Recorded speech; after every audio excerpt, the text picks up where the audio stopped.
ये तुम लोग आकर के क्या कैमरा हिला देते हो क्या इधर उधर?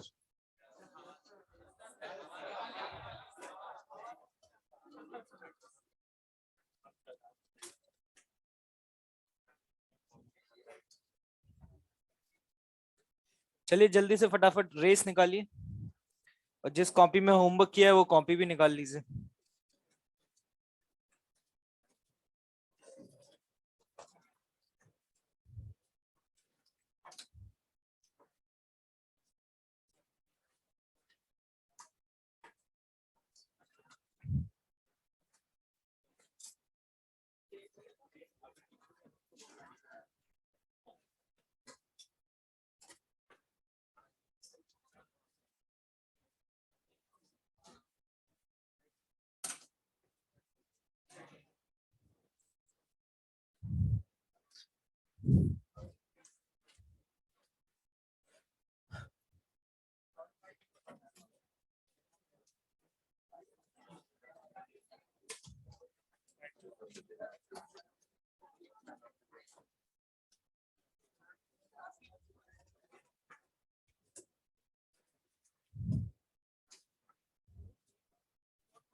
हाँ भाई,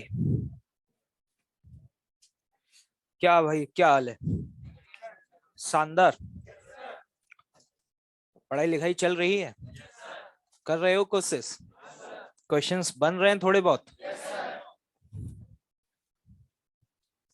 1-2 मिनट वेट करते हैं। अभी एक्चुअली क्या है कि ये ऑनलाइन अभी 2-3 मिनट है, शायद मैं थोड़ा जल्दी एंटर हो गया।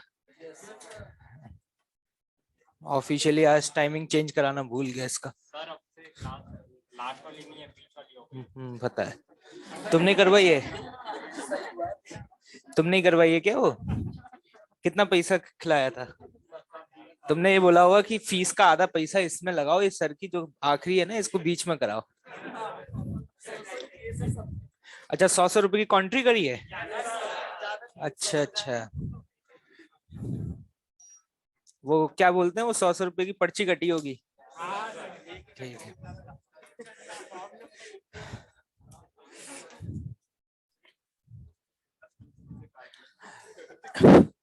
आ, जैसे कि कुछ स्टूडेंट्स का मेरे पास ये मैसेज आया था कि कुछ का मतलब 4-5 लोगों का, कि सर हमें क्वेश्चंस बनाने में काफी वक्त लग रहा है, तो क्या करें सर? मैंने कहा अच्छी बात है यार, सर क्वेश्चंस बन तो रहे हैं लेकिन एकदम से सडन स्ट्राइक नहीं करता जैसे सर आपको कर जाता है। है ना? तो सर हम भी आपकी तरह मतलब चाहते हैं कि क्वेश्चन पढ़ते तुरंत हमें समझ में आ जाए, और लेकिन सर हम एकदम से सडन ब्लैंक हो जाते हैं, और रोटेशनल के क्वेश्चन में तो स्पेशली एक बार में हमें स्ट्राइक ही नहीं कर रहा। तो मैंने कहा अच्छी बात है ना, ये तो कम से कम बन रहे हैं, यही बहुत बड़ी बात है ना? और दूसरी सबसे पॉजिटिव चीज तो ये है ना कि भाई क्वेश्चन पढ़ने के बाद अगर आपको वक्त लग रहा है तो इसका मतलब है कि आप अपना दिमाग चला रहे हैं, जो कि पिछले 15-16 साल में पहली बार हो रहा है। आपकी जो स्किल्स हैं वो डेवलप हो रही है ना, मतलब आप क्वेश्चन पढ़ के एटलीस्ट सोच तो पा रहे हैं। आपको अगर वक्त लग रहा है तो डेफिनेटली उस क्वेश्चन पे वक्त देने का मतलब ये हुआ कि आप सोच रहे हैं उस क्वेश्चन के बारे में कि मैं किस डायरेक्शन में मूव करूं, और सोच इंसान वही पाएगा जिसे कुछ आता हो। अब जिसे बेसिक्स ही नहीं पता मैकेनिक्स के, रोटेशन के, वो सोच ही नहीं पाएगा, वो तो पढ़ते ही छोड़ देगा। अगर किसी को वक्त लग रहा है या किसी से सिली मिस्टेक्स ज्यादा हो रही है ना, ये वही स्टूडेंट्स होते हैं जो ज्यादा संघर्ष कर रहे हैं। एक वो भी होते हैं क्वेश्चन पढ़ते ही आगे बढ़ भाई, नाम ही नहीं सुना टॉप का कभी। तो दूसरी ब्रीड वो भी होती है ना भाई?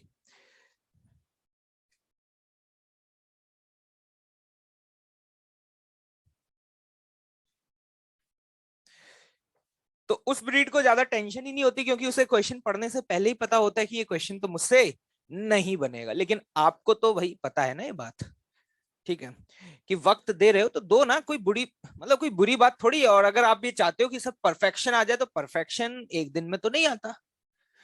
अगर मेरे को क्वेश्चन पढ़ के तुरंत स्ट्राइक कर जाता है तो इसके पीछे भी मैंने बहुत एफर्ट्स किए होंगे। चलो मैं तो फिर भी फैकल्टी हूँ, अगर कोई स्टूडेंट है वो अगर जल्दी आंसर दे रहा है तो इसका मतलब है वो घर जाकर के ज्यादा एफर्ट्स कर रहा है। और जब हम पहली बार किसी चीज को सीख रहे होते हैं, और स्पेशली जब हम जेई जैसे एग्जाम की प्रिपरेशन कर रहे होते हैं, तो वहां हमारे लिए ये इंपॉर्टेंट नहीं होता कि हम उसका आंसर जल्दी निकाल लें। हमारे लिए इंपॉर्टेंट ये होता है वक्त लग रहा है तो कोई दिक्कत नहीं, हमारा लेकिन आंसर आना चाहिए।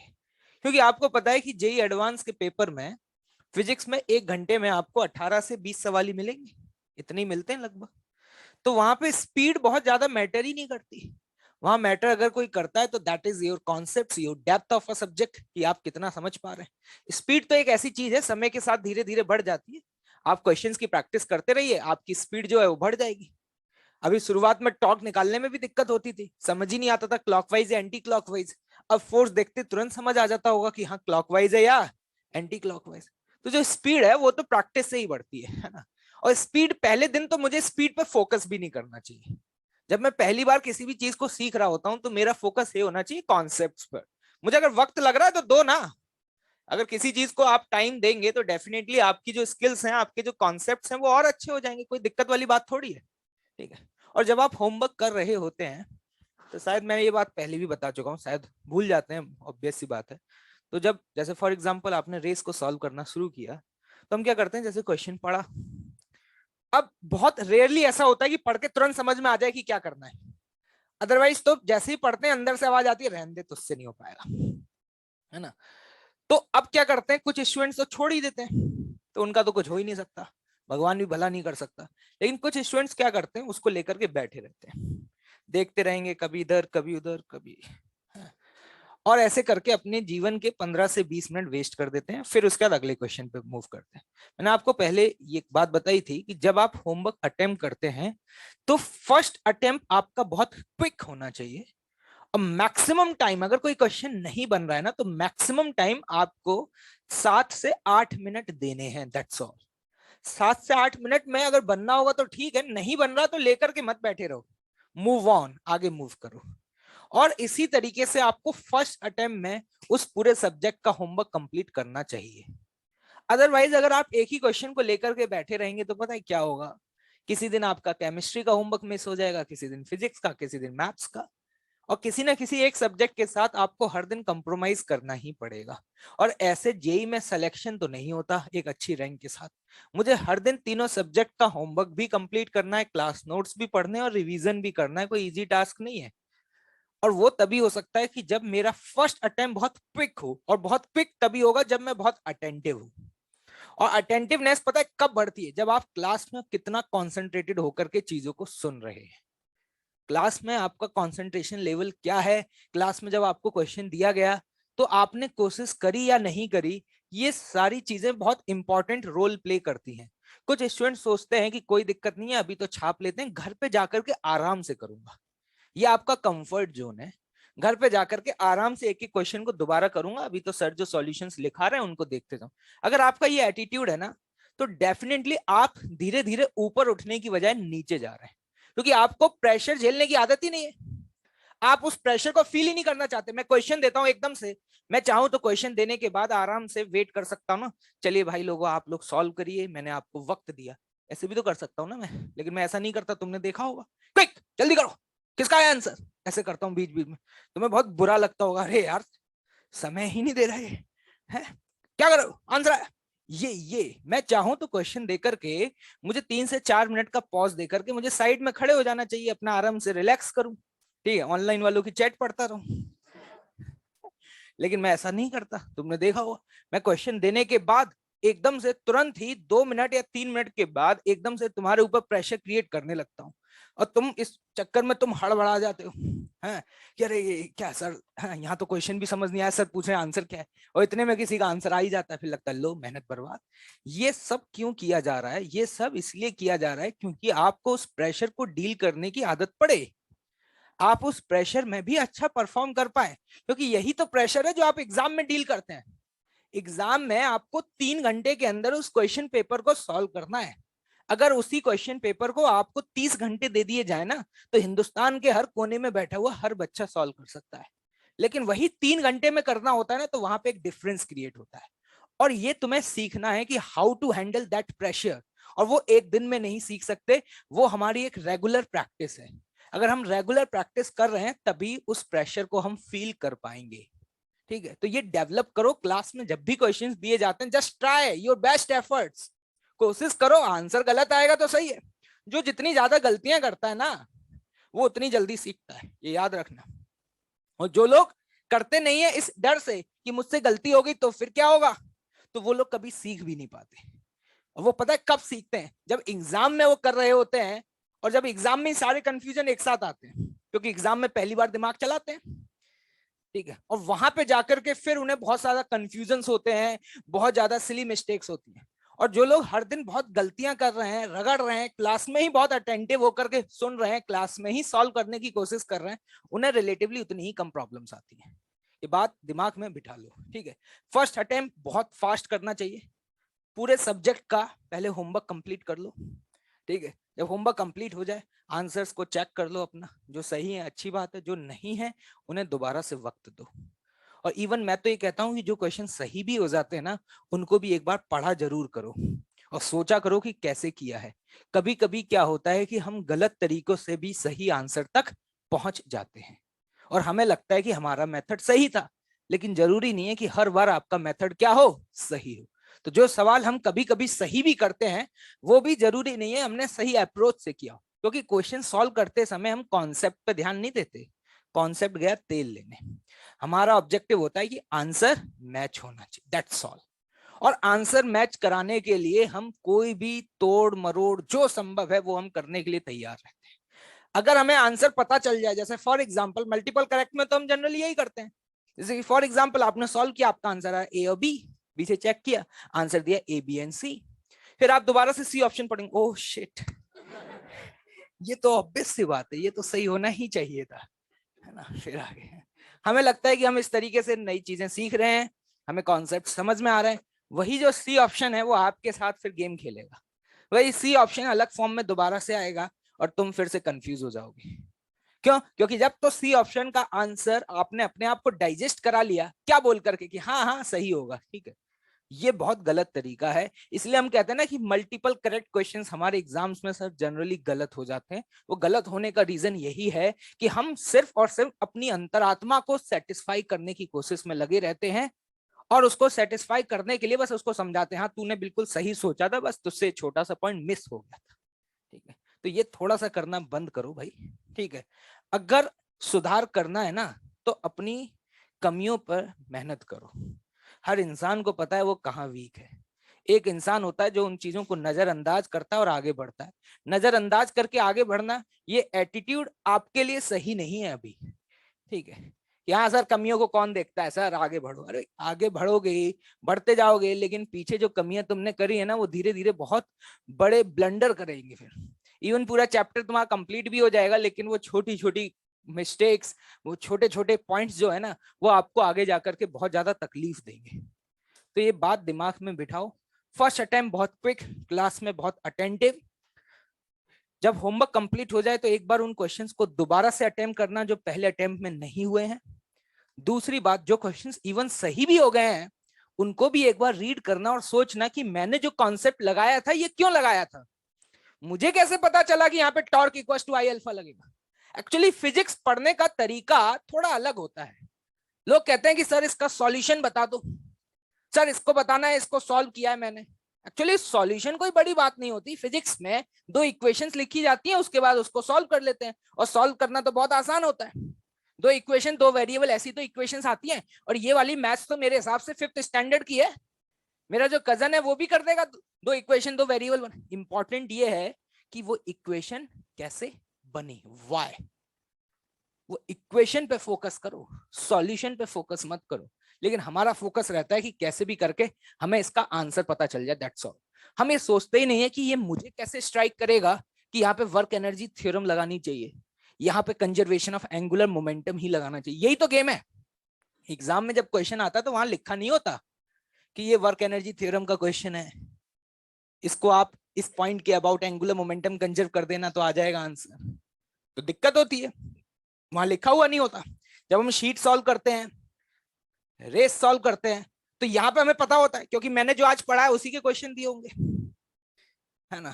शीट में भी जो क्वेश्चन आए होंगे वो उसी टॉपिक के आए होंगे जो आज पढ़ा है। अब आपको पता है घर जाते क्वेश्चन पढ़ने से पहले ही तुम्हें पता है कंजर्वेशन ऑफ एंगुलर मोमेंटम भी लगेगा भाई, है ना, क्योंकि आज सर ने यही पढ़ा है ना। तो ये दिक्कत होती है ना कि सर मेरे से सारे क्वेश्चन बन जाते हैं, शीट बन जाती है, रेस बन जाती है, सब कुछ बढ़िया चलता है, लेकिन पता नहीं सर एग्जाम में पता नहीं क्या हो जाता है, वहां नहीं समझ में आता। वहां इसलिए समझ में नहीं आता क्योंकि वहां तुम्हें पता ही नहीं होता कि कहाँ पे क्या लगेगा। अभी क्वेश्चंस आपसे इसलिए बनते हैं क्योंकि you are moving in a flow. अभी आपको पता है कि आज मैंने जो टॉपिक पढ़ा है उसी के सारे क्वेश्चंस आपको मिलेंगे, तो आप बिना सोचे समझे भी उनका आंसर निकाल लेते हैं क्योंकि आपको पता है कि वर्क एनर्जी थ्योरम लगा के आंसर आ जाता है यहाँ पे, दैट्स ऑल। ठीक है, लेकिन इंपॉर्टेंट वो नहीं है। इसलिए तुम्हें याद होगा जब चैप्टर कंप्लीट होता है तो मैं कहता हूँ दोबारा से एक बार फिर से उस शीट को क्या किया करो, सॉल्व किया करो, क्योंकि जब चैप्टर कंप्लीट होता है तो हमारे बहुत सारे दरवाजे और खुल जाते हैं चीजों को एनालिसिस करने के। और फिर दोबारा सोचा करो कि ऐसा क्यों किया, ये सवाल अपने आप से हमेशा पूछा करो। और ऐसे पूछा करो जैसे किसी को पढ़ा रहे हो और वो आपसे पूछेगा ना कि आपको कैसे पता चला इसमें ये करना है। ये सवाल अगर तुमने अपने आप से हर दिन पूछना शुरू कर दिया हर सवाल में, तो मैं गारंटी ले रहा हूं कि आपकी फिजिक्स डेफिनेटली बहुत स्ट्रांग हो जाएगी। जिसको इक्वेशंस बनाना आ गया, जिसको एक क्लिक कर गया कि कहाँ पे क्या करना है, उसके लिए तो फिजिक्स बहुत आसान है। लेकिन वो क्लिक कैसे करेगा, वो क्लिक कोई और नहीं करा सकता। वो उसके लिए तुम्हें घर बैठ करके सेल्फ एनालिसिस खुद करनी पड़ेगी।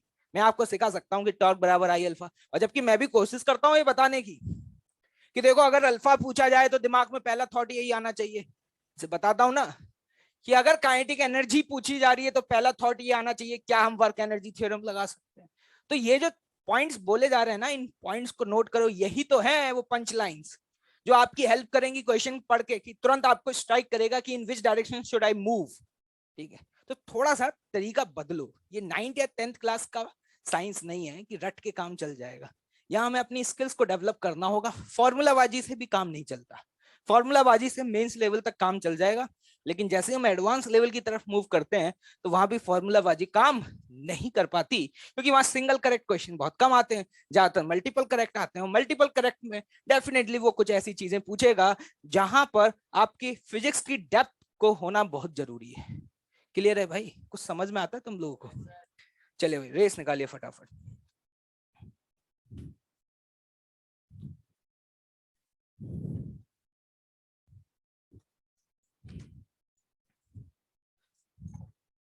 Race number 63।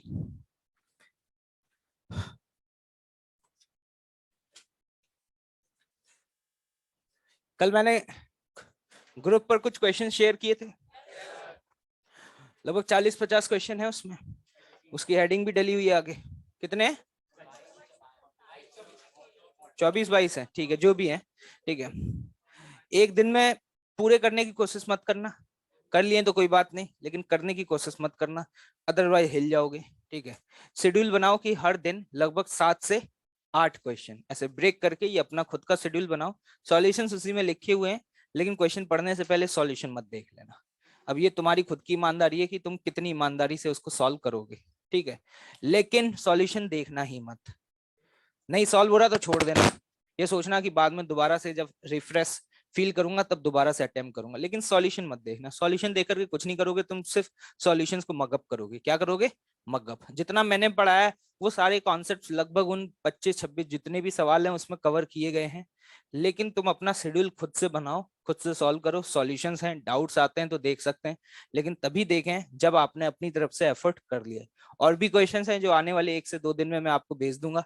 अब आपकी खुद की रिस्पॉन्सिबिलिटी है कि आपको खुद से ज्यादा क्वेश्चंस की क्या करनी है, प्रैक्टिस करनी है, दैट्स ऑल। मुझे अब बताने की जरूरत नहीं पड़नी चाहिए।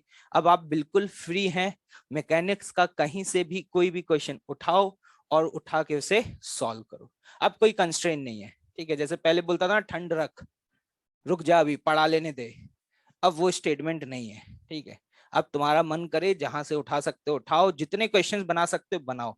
अब ये वो टाइम आ चुका है कि अब हम चीजें सीख चुके हैं, अब हमें उनमें परफेक्शन अचीव करना है। कॉन्सेप्ट हमें समझ आ गए हैं, ज्यादा से ज्यादा क्वेश्चंस की प्रैक्टिस करेंगे तो डेफिनेटली हमारा परफेक्शन आ जाएगा। क्वेश्चन नंबर 1, क्या डाउट है? क्वेश्चन नंबर 1 में ट्रांसलेशनल स्पीड ग्राउंड सरफेस पे दी हुई है, तो ऊपर से नीचे आया तो क्या लगा दो, वर्क एनर्जी थ्योरम। तो ग्रेविटी का वर्क कितना हुआ, mgh बराबर half m v square. v square की वैल्यू 8gh/7। Into 1 + k। ये समझ में आया? ये है rotational plus translational kinetic energy final minus initial क्या है 0। क्या यहाँ से k की वैल्यू आ जाएगी? अगर k आ गया तो k into mr² will be the moment of inertia. नहीं आया समझ? क्वेश्चन नंबर 2 क्वेश्चन नंबर 3 थोड़ा सा अप्रॉक्स आएगा बिल्कुल। मैं बताता हूं 75/14। क्वेश्चन नंबर 2 का जो आंसर आएगा वो आई थिंक ये आता है, अप्रॉक्सीमेट आएगा। क्लियर है भाई? तो देख लेना लगभग 5 पॉइंट समथिंग आ रहा होगा। बिल्कुल बिल्कुल अप्रॉक्स आएगा। ठीक है, सॉल्व तो हो गया ना भाई? आपको ये बात समझ में आनी चाहिए कि ए से बी तो रोल करके आएगा, लेकिन बी से सी वो सिर्फ क्या करेगा, मतलब रोल विद स्लिपिंग। इंटरेस्टिंग बात यह है कि बी और सी पॉइंट पर उसकी रोटेशनल एनर्जी क्या रहेगी, सेम रहेगी। ये बात क्लियर है आप लोगों को? आपसे पूछा गया कि वो मैक्सिमम किस हाइट तक पहुंच पाएगा, तो लोग क्या करते हैं यहाँ पे गड़बड़ ये कर देते हैं कि वो सी पॉइंट पर उसकी काइनेटिक एनर्जी 0 कर देते। क्या सी पॉइंट पर काइनेटिक एनर्जी 0 होगी? नहीं, उसके पास कौन सी काइनेटिक एनर्जी होगी, रोटेशनल होगी। समझ में आया भाई? जो बी पॉइंट पर रोटेशनल है वही सी पॉइंट पर होगी। इंटरेस्टिंग बात ये, बस आप ये बोल सकते हो जो भी उसने ट्रांसलेशनल गेन करी है, ट्रांसलेशनल तो इतनी गेन करी होगी, यही जो है वही ग्रेविटेशनल में कन्वर्ट होगा, और that is what mg into h1। समझ में आया क्या लिखा है? ये मैं बी से सी में वर्क एनर्जी थ्योरम लगा रहा हूं। क्या लगा रहा हूं? Work energy theorem. रोटेशनल में कोई भी चेंज नहीं आएगा तो उसको इन्वॉल्व नहीं किया। यहां से आपको आंसर मिल जाएगा।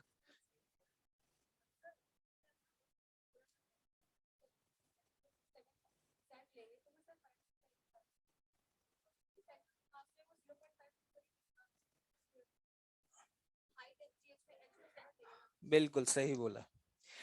ध्यान से देखो, यहाँ क्वेश्चन में सॉलिड स्फीयर का रेडियस 0.5 दिया हुआ है। कितना दिया हुआ है? 0.5। बिल्कुल सही आंसर, सही आएगा।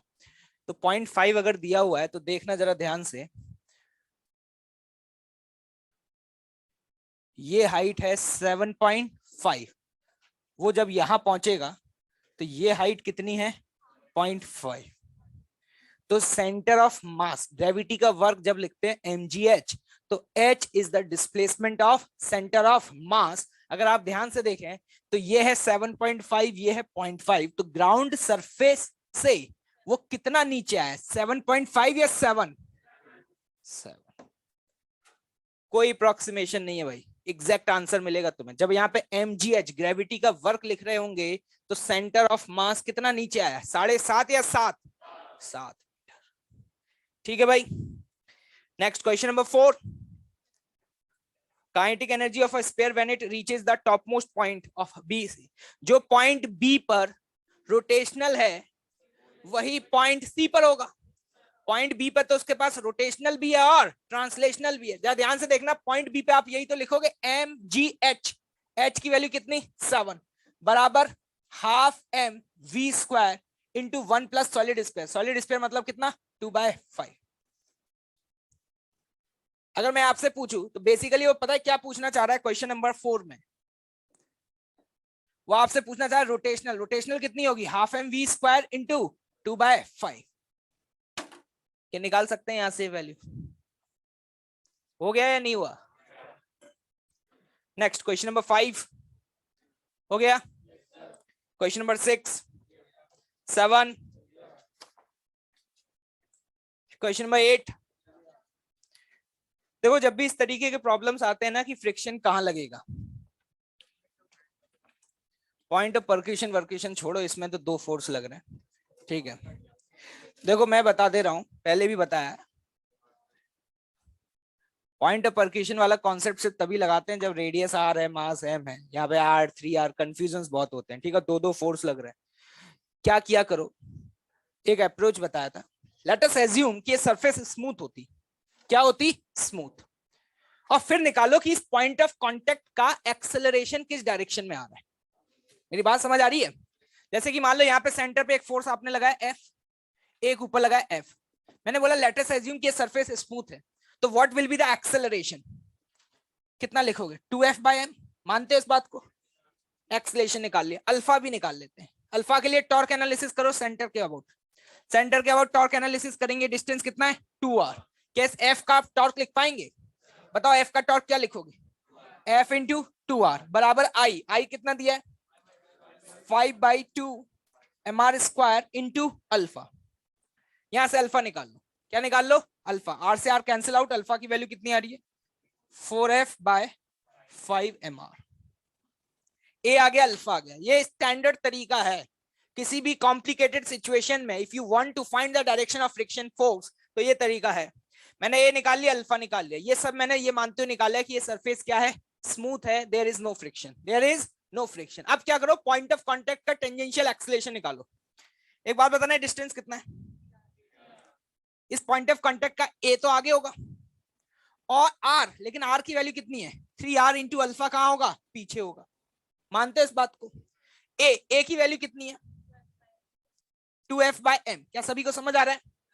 3r इंटू अल्फा मल्टीप्लाई कर दूं तो ये कितना हो जाएगा 12f/m 5m।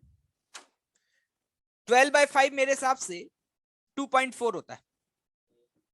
कितना होता है 2.4। इसका एक्सेलरेशन आ गया 2 टाइम्स ऑफ f/m, अब पीछे है 2.4 टाइम्स ऑफ f/m। आगे वाला ज्यादा है पीछे वाला? पॉइंट ऑफ कांटेक्ट का टेंजेंशियल एक्सेलरेशन कहां है? पीछे है। तो फ्रिक्शन आएगा या नहीं आएगा? आएगा। फ्रिक्शन क्या चाहता है? तो अगर ये पॉइंट पीछे जा रहा है तो इस पर फ्रिक्शन कहां लगेगा? आगे लगेगा। That's all. नहीं आया समझ? अगर ऐसा हो जाता कि a बराबर 3r अल्फा आ जाता तो फ्रिक्शन होता भी तो भी नहीं लगता। हाँ,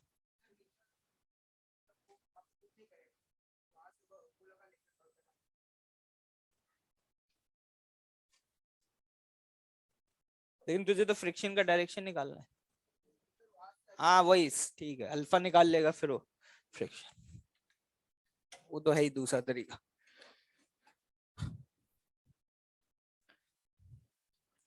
क्या क्लियर है भाई? क्वेश्चन नंबर 9, 9th आज पढ़ा दूंगा, उसके बाद कर लेना, ठीक है? वैसे तो इसका हो तो जाता है, लेकिन एक और तरीका बताऊंगा आज, इसके बाद दोबारा से अटेम्प्ट करना, बताएंगे, ठीक है? एक टॉपिक रह गया है, उसको बताएंगे उसके बाद। क्वेश्चन नंबर 10, 10 बोल। क्या डायरेक्शन, सोते रहते हो क्या क्लास में? कितनी बार ये सवाल कराऊं?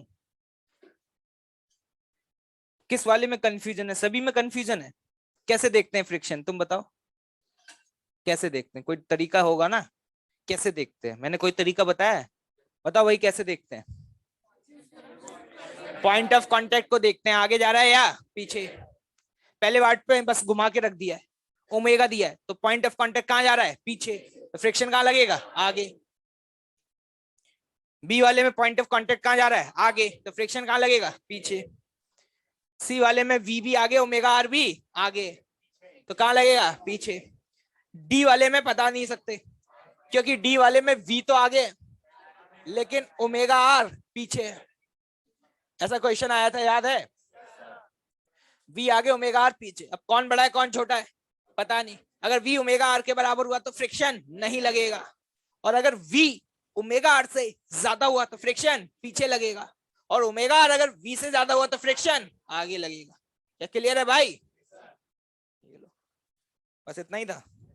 शीट निकालो फटाफट।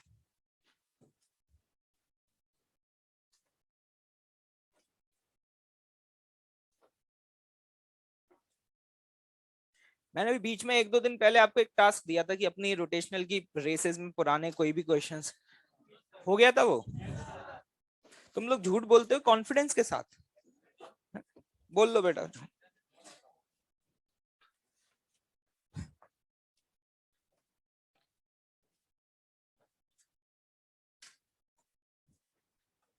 अभी होमवर्क करते रहना, सिंसियरली बता रहा हूँ तुम्हें, नहीं तो बाद में रोगे, सारी मेहनत बर्बाद हो जाएगी। यस S1 बातचीत नहीं। क्वेश्चन नंबर 22, 22 हो गया, 23,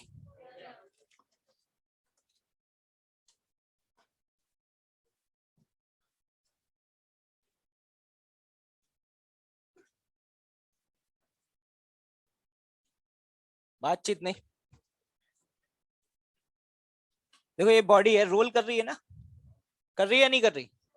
अगर रोल कर रही है तो इस पॉइंट ऑफ कांटेक्ट की स्पीड v आगे होगी और पीछे होगी 2r इंटू ओमेगा। क्या ये बात समझ आ रही है?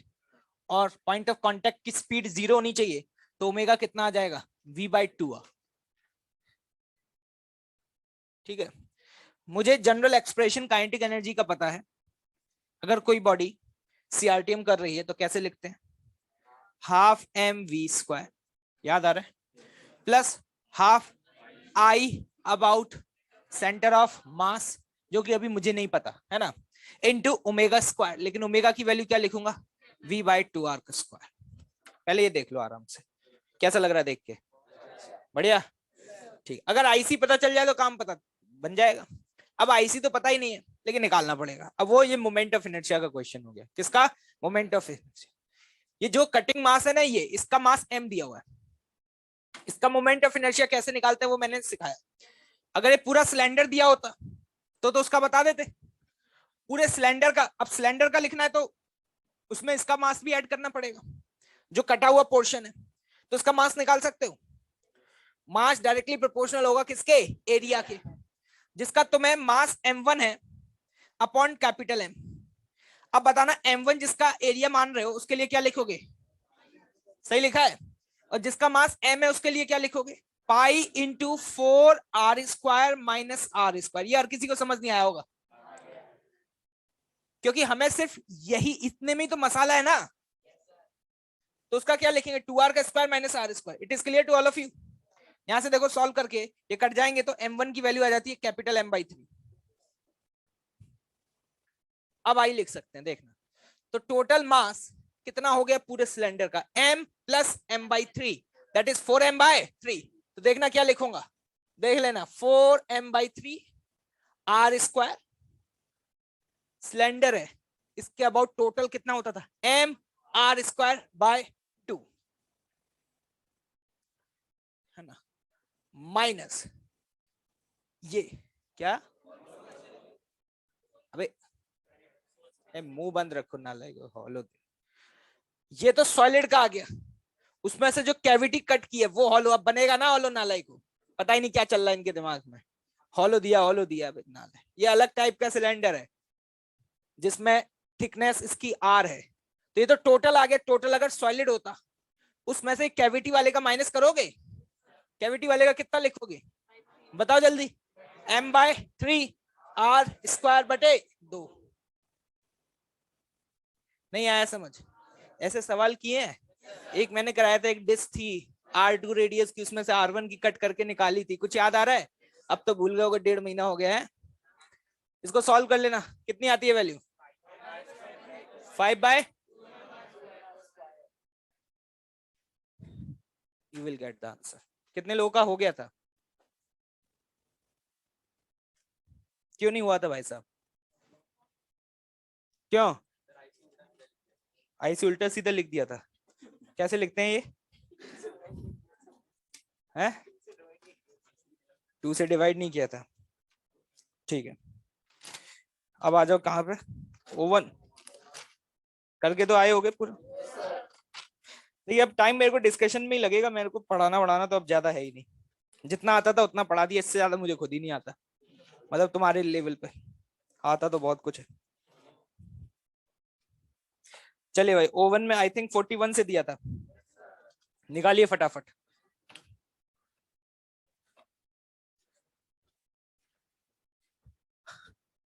हाँ, पता नहीं कुछ स्टूडेंट्स ये मेरे से पूछ रहे थे कि सर आप एंथ्यूज में कौन से फेज में पढ़ाओगे, जरा बता देते। हाँ तो मैं पहले ही बता देता हूँ भाई, हमें खुद नहीं पता होता कि पढ़ाएंगे भी या नहीं पढ़ाएंगे। हमें सिर्फ एक दिन पहले बताया जाता है, तो ऐसा मुझे कुछ भी नहीं पता। ठीक है, तो ये क्वेश्चन ना ही पूछो तो अच्छा है। ये मेरे लिए भी सस्पेंस है, तुम्हारे लिए भी सस्पेंस है। ठीक है, हर साल चेंज होता रहता है। ठीक है, हर साल बदलता है। ठीक है, ठीक है। अब मुंह बंद रखोगे? ज्ञान देना शुरू कर दिया, ठीक है। तो पढ़ना लिखना नहीं है क्या बिल्कुल भी, यही सब करते रहोगे। क्वेश्चन नंबर 41 हो गया। कैसे हो गया भाई, हो गया पक्का। चलो फिर भी बता देता हूं। हुप का मतलब क्या, हुप रिंग मान सकते हो या फिर हॉलो सिलेंडर, क्योंकि दोनों का ही एमओआई क्या होता है, सेम, वैसे रिंग होती है। हुप का मतलब क्या है, रिंग। तो बोला जा रहा है कि दोनों का मास सेम है, रेडियस सेम है, और दोनों का काइनेटिक एनर्जी सेम है। तो अगर मैं हुप की काइनेटिक एनर्जी लिखूंगा तो half M v1 square 1 + k, roll कर रहा है लिखूंगा ये। और उसकी क्या लिखूंगा, half M v2, translational speed के बारे में पता नहीं, लेकिन सॉलिड है तो 1 + k, लेकिन k की वैल्यू k/2। देख रहे होगे इस फॉर्म में लिख करके थोड़ा आसान लगता है, हाफ एम कट जाएगा, तो 2v1 स्क्वायर बराबर,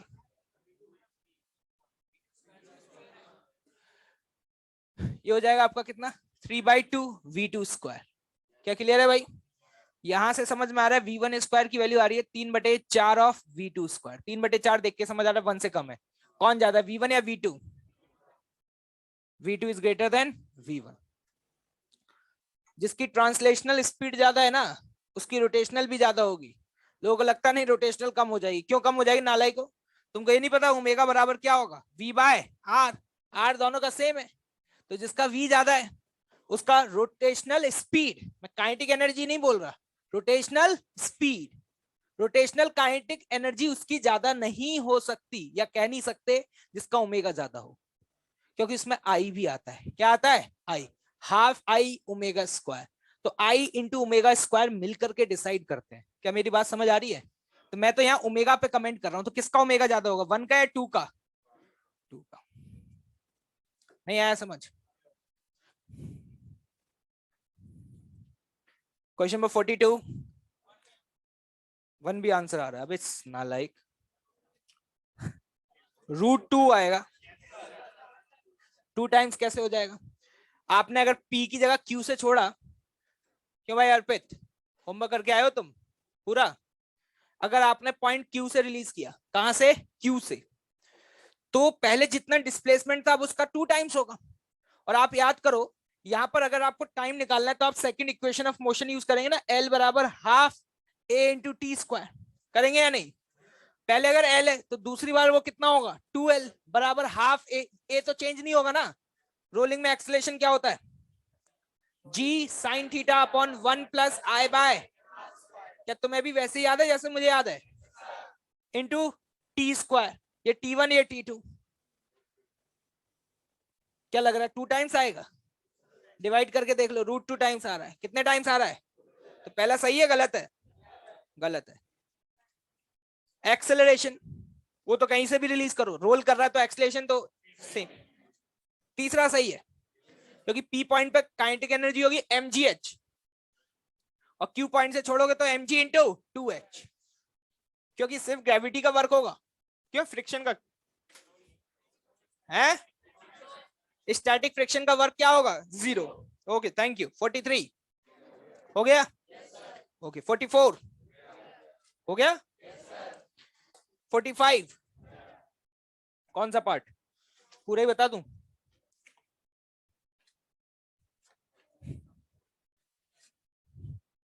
ऐसे ये होना चाहिए था, मैंने क्लास में इसीलिए एक क्वेश्चन करवाया था, मुझे पता था ऐसा क्वेश्चन आएगा तो हम पूछोगे, तो मैंने एक करवा दिया था ऐसे, लेकिन तुमने फिर भी पूछ लिया।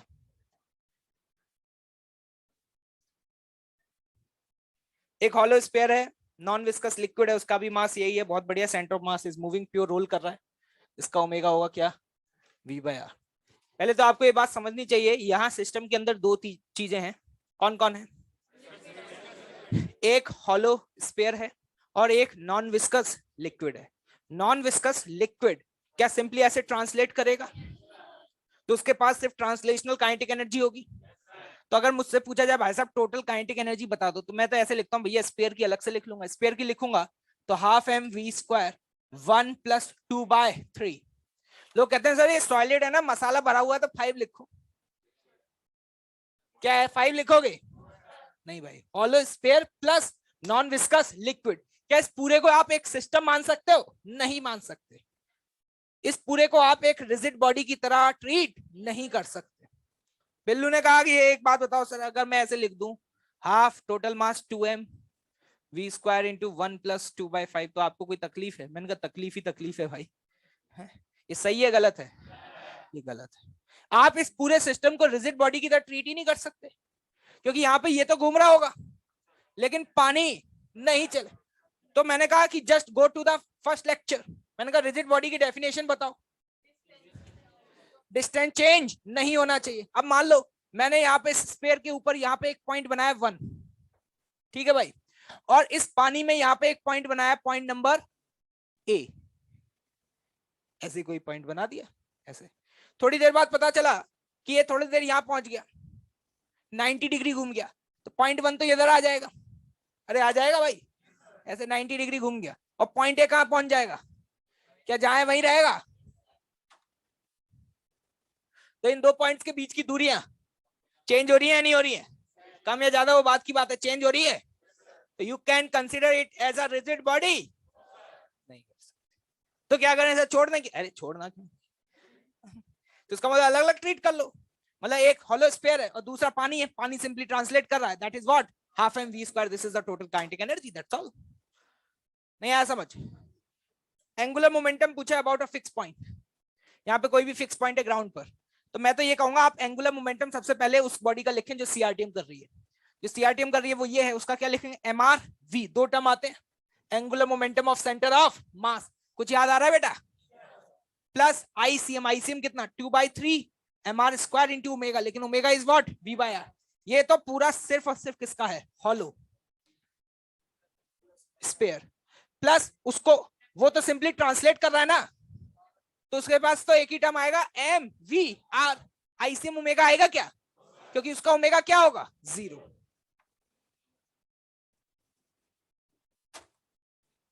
That's all.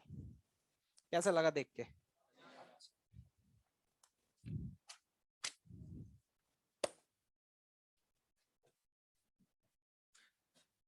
कौन सा क्वेश्चन है?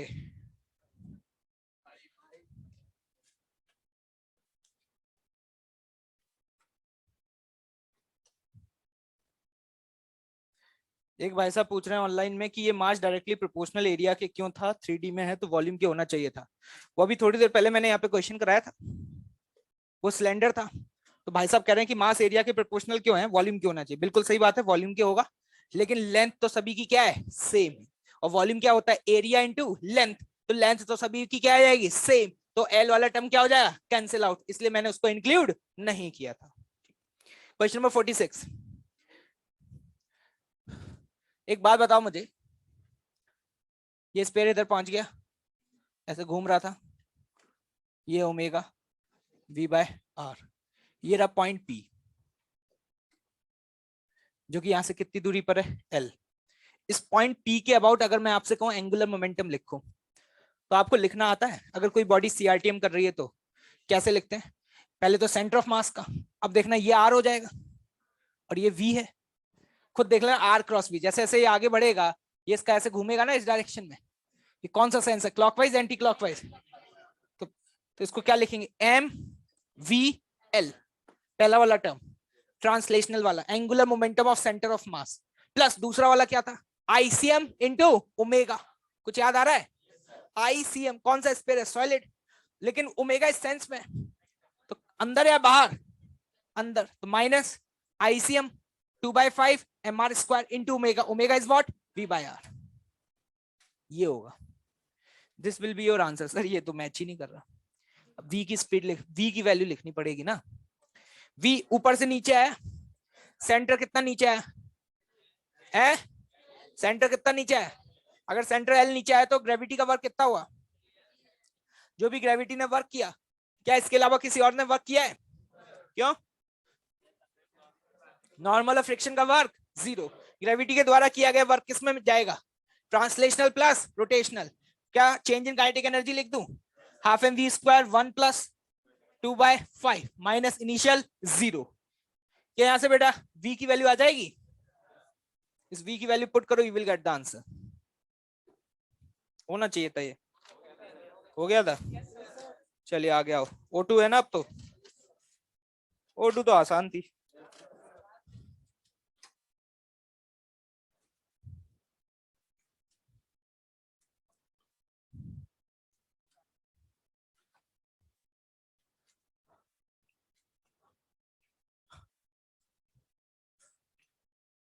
अभी इसके बाद किसकी क्लास है?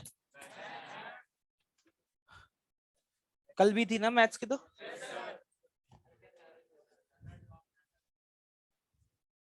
क्या चल रहा है मैथ्स में? अब तो मैथ्स बहुत आसान लगती होगी ना? नहीं मतलब कोऑर्डिनेट ज्योमेट्री तो बहुत आसान है। मेरा तो सबसे फेवरेट यही, मुझे मैथ्स में बस कोऑर्डिनेट ज्योमेट्री आता था बस। नहीं आती तुमको? क्या आती है फिर तुमको? ट्रिग्नोमेट्री में हवा नहीं लगी तुम्हें? एसओटी के बारे में तो पूछ ही मत लो। ट्रिग्नोमेट्रिक इक्वेशन क्या होता है पता ही नहीं है। हट गया? एसओटी है ही नहीं। जीवन हो तो ऐसा हो यार। भाई किस्मत तो तुम्हारी है, बिना पेपर दिए 10वीं में पास हो गए। चैप्टर भी अब हट गए। कुछ दिन बाद ये ना हो जाए जब तक पेपर देना आओगे, अब आईआईटी के पेपर दिए बिना ही हो जाएगा तुम्हारा। सर, सर कोई जुगाड़ उगाड़ हो तो करवा दो सर। अगर ऐसा हो रहा हो ना तो सर कोई भी आईआईटी मिले, गोवा भी मिल रही होगी तो ले लेंगे। हमें नहीं जाना बॉम्बे बॉम्बे, तुम तो बिना पेपर के दिलवा दो एक। चलिए 4040 से दिया था आई थिंक। 4040 हो गया। ऐसा क्वेश्चन सर ने कराया होगा। 41।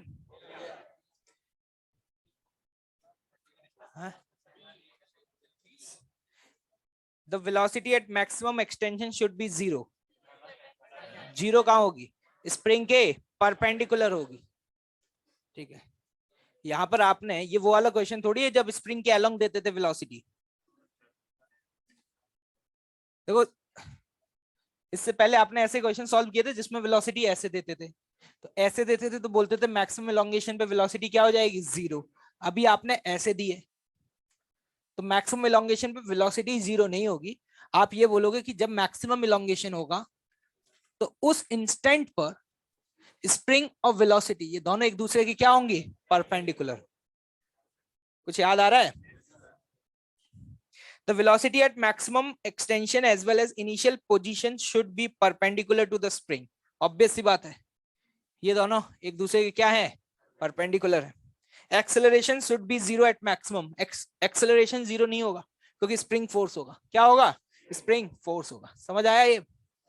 ठीक है, वो दिया है ना उस क्वेश्चन में। मैं थोड़ी बोल रहा हूँ, क्वेश्चन नहीं पढ़ेगा तू। क्वेश्चन नंबर 442, इसका बी पार्ट बताना कैसे। हाँ वही तो बोल रहा हूँ कि क्यों गलत है। कौन बताएगा? बताओ, बताओ क्यों गलत है? क्यों नहीं लगेगा? सर ने बताया था।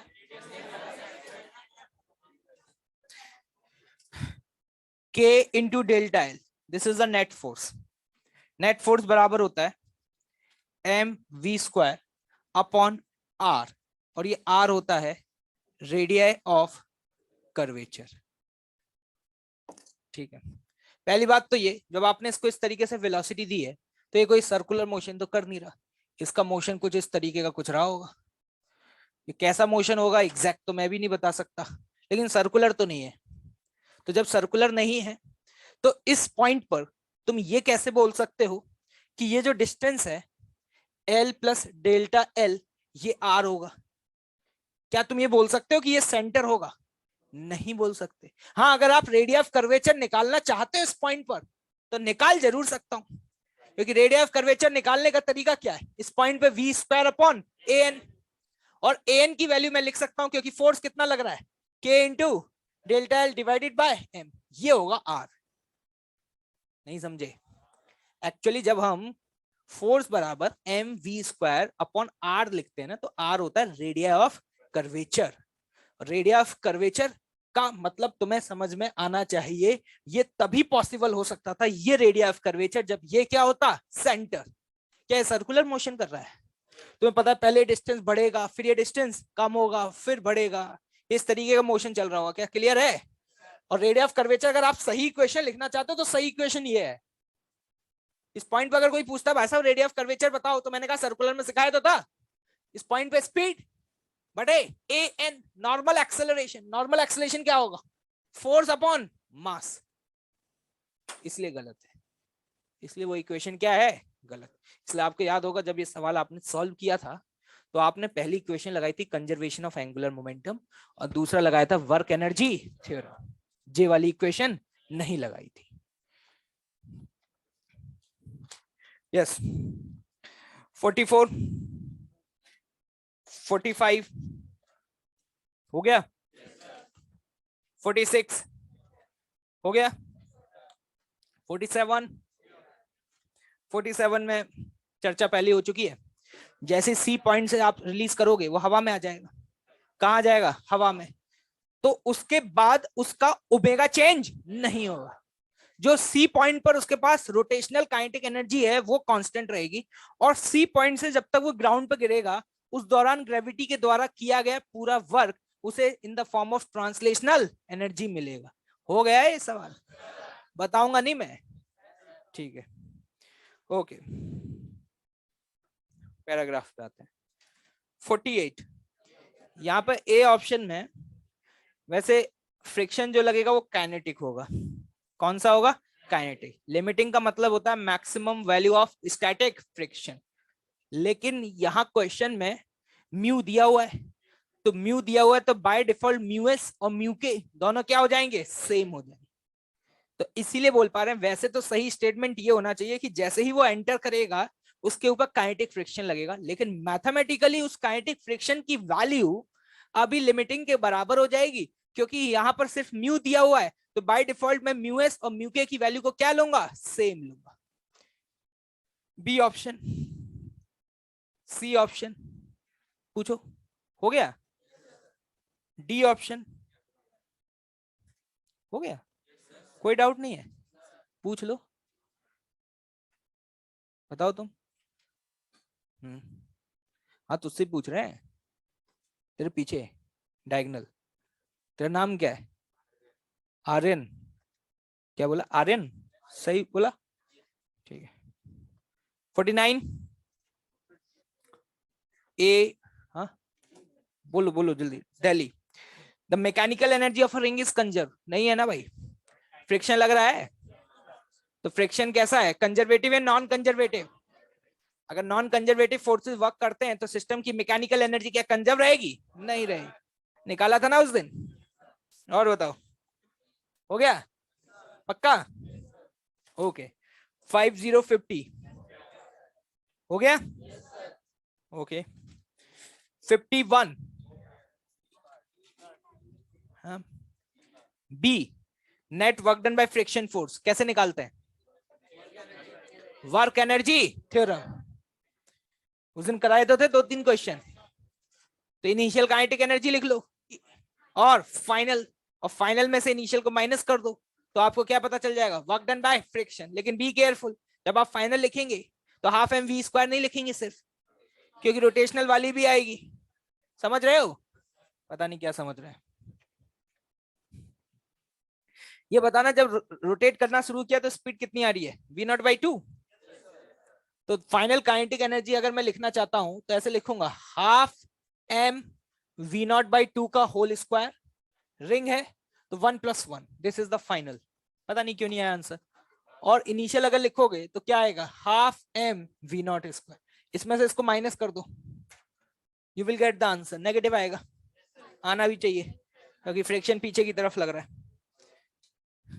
तो loss, work done by friction force, जो फ्रिक्शन फोर्स का वर्क है उतना ही लॉस है, क्योंकि जो फ्रिक्शन फोर्स वर्क कर रहा है वही तो पूरा किस में जा रहा है, लॉस में जा रहा है। समझ में आया। D part, the gain in rotational kinetic energy, half I omega square, half I omega square, this will be the gain. इतना ही था बस, हाँ ठीक है, वो एक साथ ही कर देंगे उसमें। चलो क्लास नोट्स निकालो फटाफट।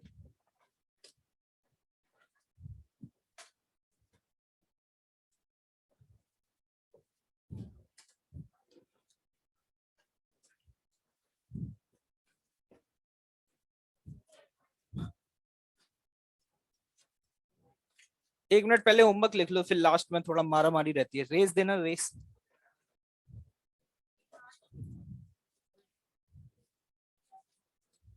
आई थिंक ये लास्ट रेस है बस, इसके बाद तो इलास्टिसिटी ही आ जाएगा। ठीक है, होमवर्क लिखना फटाफट, बातचीत नहीं भाई।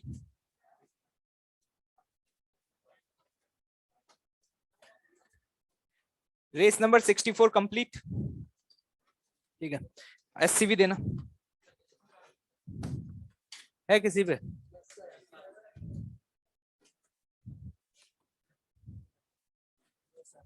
Thank you.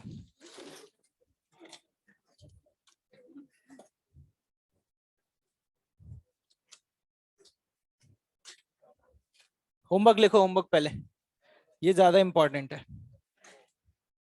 एससीवी में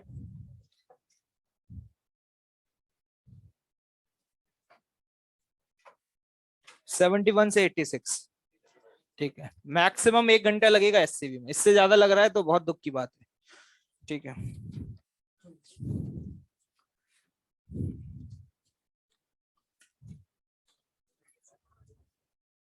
सॉल्व एग्जांपल कितने दे दिए? एक भी नहीं दिया। ठीक है, लिखो।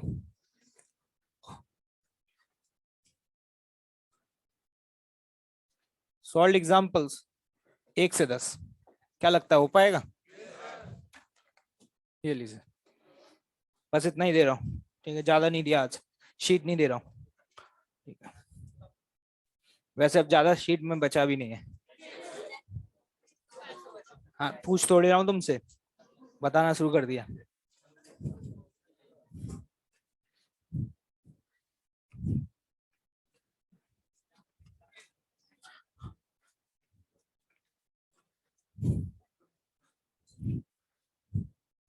हे, लास्ट सवाल दिखाओ क्या था। ठीक है ठीक है ठीक है, 2 मिनट का समय, किसी को कुछ पूछना हो तो पूछ सकता है।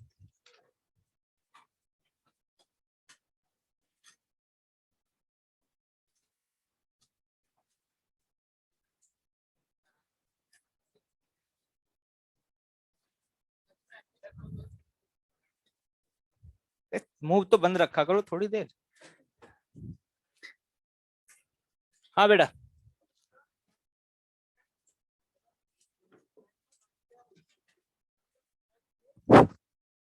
तो रोल करना शुरू कर दे।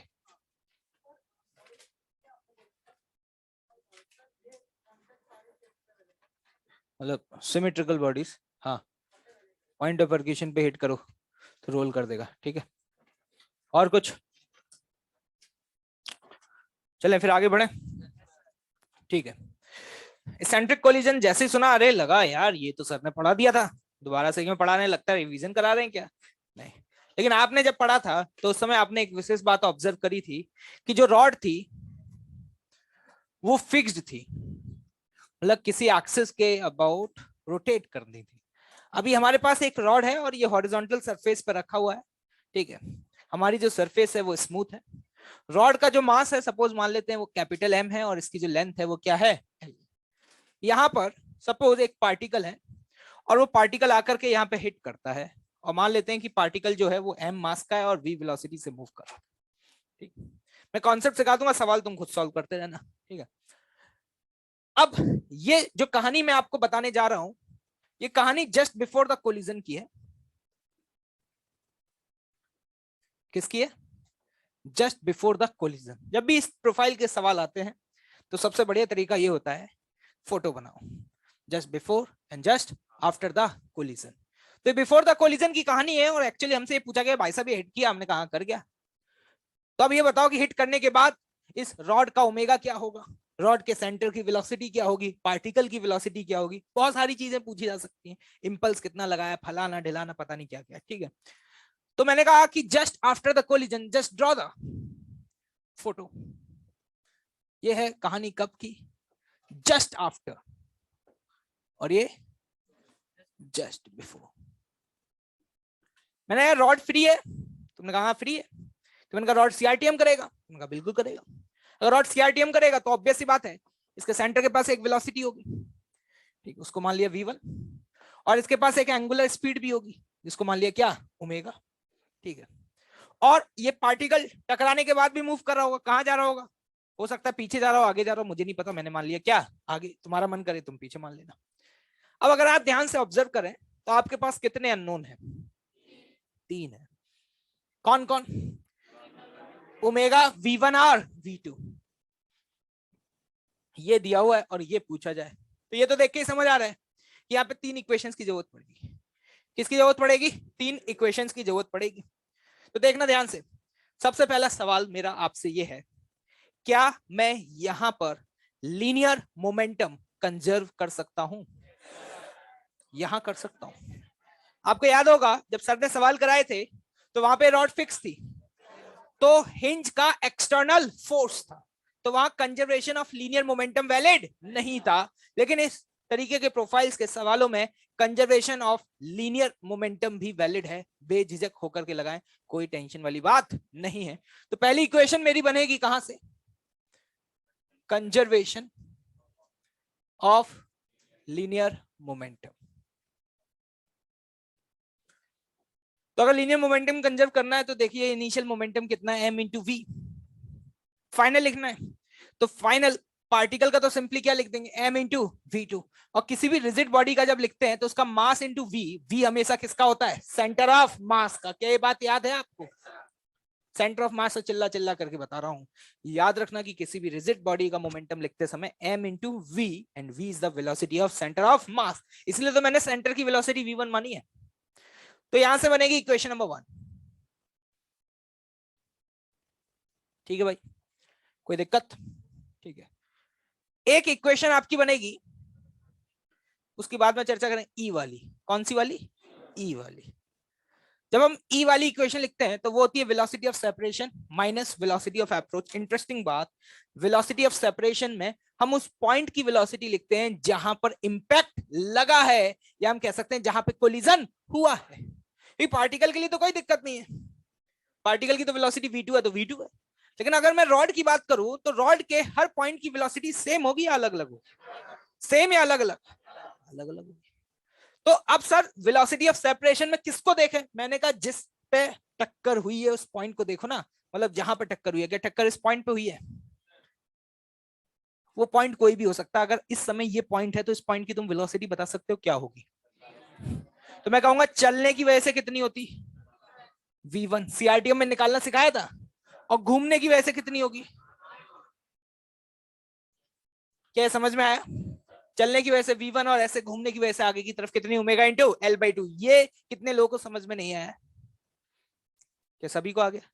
तो मैं वेलोसिटी ऑफ सेपरेशन लिखने जा रहा हूं तो देखो इस पॉइंट की वेलोसिटी है v1 plus omega l/2 minus v2 बटे v माइनस 0। क्या लिखना आता है, ये तो मैंने आपको सेंटर ऑफ मास में कोलिजन में सिखाया था, है ना। लेकिन बस वहां पे कोई टेंशन ही नहीं होती थी क्योंकि वहां बॉडी ट्रांसलेट करती थी, तो ट्रांसलेट के केस में क्या होता था, हर पॉइंट की वेलोसिटी क्या होती थी, सेम। तो वहां इस बात बारे में चर्चा ही नहीं होती थी कि हम वेलोसिटी किस पॉइंट की लिखें। लेकिन जब यहाँ पे बॉडी सीआरटीएम कर रही है तो अलग अलग पॉइंट की वेलोसिटी सेम है, अलग अलग है। Always be careful, line of impact जहां पर है उसकी वेलोसिटी आएगी, ये बात पहले भी बताई गई थी, पता है भाई। मैंने कहा भाई दो इक्वेशन तो मैं बना लूंगा, लेकिन 2 से मेरा काम चलने वाला नहीं है, मुझे तीसरी इक्वेशन चाहिए, that is the conservation of angular momentum. लेकिन ना सवाल ये उठा किस पॉइंट के अबाउट, तो लोगों ने कहा कि सेंटर ऑफ मास के अबाउट। मैंने कहा किसी भी पॉइंट के अबाउट ले लो। मैंने कहा तुम्हारा जो मन करे तुम उस पॉइंट के अबाउट पूरा सिस्टम के अंदर कौन कौन है, पार्टिकल प्लस रॉड, पूरे सिस्टम का एंगुलर मोमेंटम किसी भी पॉइंट के अबाउट लिख लेना, हर पॉइंट के अबाउट सिस्टम का एंगुलर मोमेंटम क्या रहेगा, कंजर्व।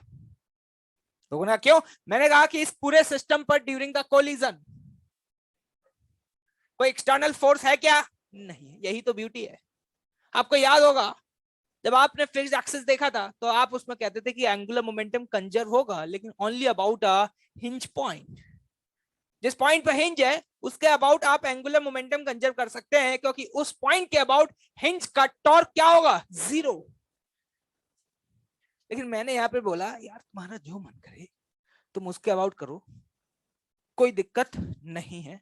मतलब कंजर्वेशन ऑफ एंगुलर मोमेंटम जैसी सवाल आया तो सबसे पहले किस पॉइंट के अबाउट, क्या हर पॉइंट के अबाउट, ठीक है। लेकिन मैं आपको कुछ पॉइंट्स बता देता हूं जिनके अबाउट आपको अलग अलग तरीके के बेनिफिट्स देखने को मिलेंगे। जैसे एक अपना फेवरेबल पॉइंट होता है, कौन, सेंटर ऑफ मास। तो मैंने कहा कि एक बार ये इक्वेशन भी लिख के देख लेते हैं, अबाउट सीओएम। सीओएम के अबाउट लिखने के कुछ अपने बेनिफिट्स हैं, वो भी समझ में आ जाएंगे। अगर मैं लिखना चाहता हूं तो रॉड ये पार्टिकल ऐसे मूव करते हुए आ रहा है, यहां से डिस्टेंस कितना था इसका, तो about centre of mass what will be the initial angular momentum, ये है पार्टिकल का, रॉड का 0, क्योंकि रॉड तो क्या है, रेस्ट पर है, ठीक है, कोई दिक्कत। फाइनल लिखने जा रहे हैं, जब हम फाइनल लिखेंगे तो फाइनल पार्टिकल का कितना होगा, ठीक है भाई, प्लस रॉड, रॉड सीआरटीएम कर रहा है, क्या कर रहा है, सीआरटीएम।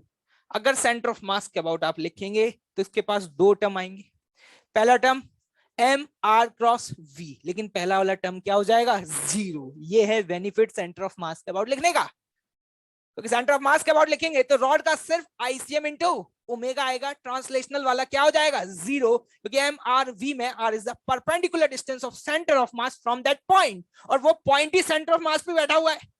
और उसके बाद बोला बोल तू क्या करेगा, तो कहेगा आर की वैल्यू क्या बेटे, 0।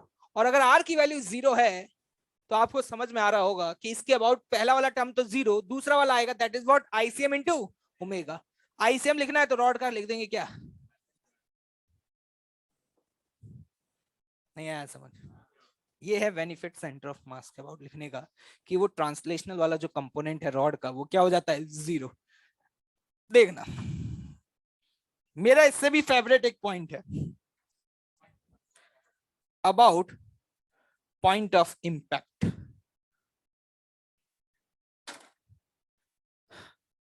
जिस पॉइंट पे कोलिजन हुआ है उसी लाइन के अलोंग कोई भी पॉइंट ले लो, शर्त है कि उसी लाइन के अलोंग, मतलब पार्टिकल की वेलोसिटी जिस डायरेक्शन में ना उधर ही कोई पॉइंट ले लो। मैंने कहा अब लिख के दिखाओ इसके अबाउट, मैंने कहा लिख के तो दिखाओ एक बार। मैं तुम्हारी बात मान ली, तुम्हारी बात मान करके मैंने सेंटर ऑफ मास के अबाउट लिखा या नहीं लिखा, लिखा। मैंने कहा एक बार मेरी भी बात मान लो, वो पॉइंट कहां पे लिया है, लाइन ऑफ इंपैक्ट के अलोंग, यहाँ पे। मैंने कहा लिखो चलो, पार्टिकल का इनिशियल क्या वेलोसिटी आर के अलोंग है, पार्टिकल का 0, रॉड का 0, रॉड तो रेस्ट पे थी, टकराने के जस्ट बाद पार्टिकल का 0, ठीक है, सिर्फ किसका आएगा, रॉड का। अगर रॉड का लिखोगे तो रॉड के दो टर्म आएंगे, अब कोई भी पॉइंट यहां लिया है तो एक आर परपेंडिकुलर डिस्टेंस कितना है, L/2, तो यहां पे लिखोगे m L/2 इंटू V1। अब इसमें तुम किसी को भी प्लस लिख लेना, किसी को भी माइनस, लेकिन एक गारंटी की बात है कि अगर ये प्लस है तो दूसरा माइनस ही होगा, क्योंकि इन दोनों का सम मिलकर क्या होना है, 0। यहाँ तो फिर भी डायरेक्शन के बारे में सोचना पड़ता, हाथ वाथ घुमाने पड़ते, देखना पड़ता, लेकिन यहाँ नहीं देखना पड़ेगा। M L/2 into V1 minus M L²/12 into omega. और इंटरेस्टिंग बात यह कि ये जो तीसरी इक्वेशन बनेगी ना, इसमें सिर्फ दो ही होंगे, V1 और ओमेगा। वेलोसिटी ऑफ पार्टिकल का तो कोई भी रोल नहीं रहा। दोबारा से बताऊं क्या किया, मैंने कहा कि वो पॉइंट अगर आपका लाइन ऑफ इंपैक्ट के अलोंग है तो पार्टिकल का इनिशियल मोमेंटम और final momentum, sorry angular momentum, क्या एंगुलर मोमेंटम तो क्या हो जाएगा, 0।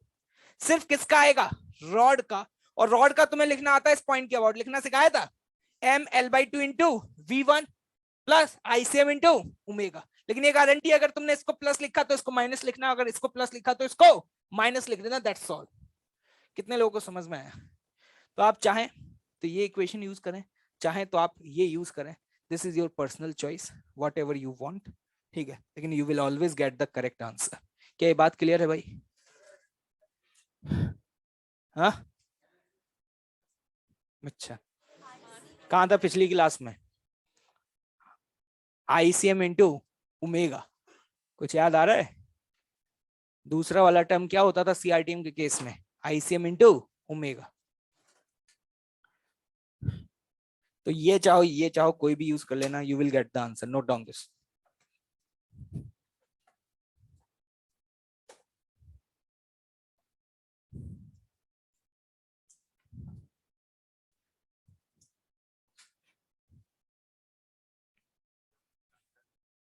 हॉरिजॉन्टल सरफेस, ये सब कुछ हॉरिजॉन्टल सरफेस पे हो रहा है, ये मत सोचना कि ये टकराया, ये गिर गया, ये वो ये, ठीक है। और वैसे भी हॉरिजॉन्टल हो या ना हो, हम जस्ट बिफोर और जस्ट आफ्टर बात कर रहे हैं, बहुत लंबे समय के बाद तो हम वैसे भी बात नहीं कर।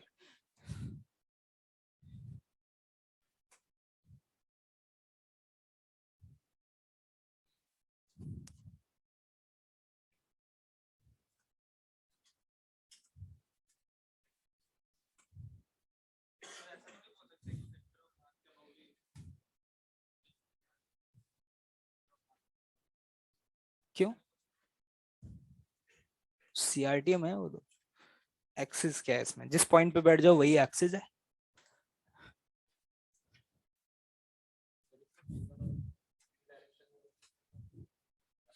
तुम्हारा मन है कैसे भी ले लो, लेकिन जो तुमने डायरेक्शन माना है वही मानते हुए इक्वेशंस लिखो। ये जो इक्वेशंस हैं ये हर बार इसी फॉर्म में ऐसे ही बने, ऐसा कोई जरूरी नहीं है। जो मैंने अपने कन्वेंशंस लिए उसके हिसाब से ये इक्वेशंस बनी है, ठीक है। अभी मैंने ये माना कि पार्टिकल यहाँ टकरा रहा है, जरूरी हर बार इधर ही टकराएगा?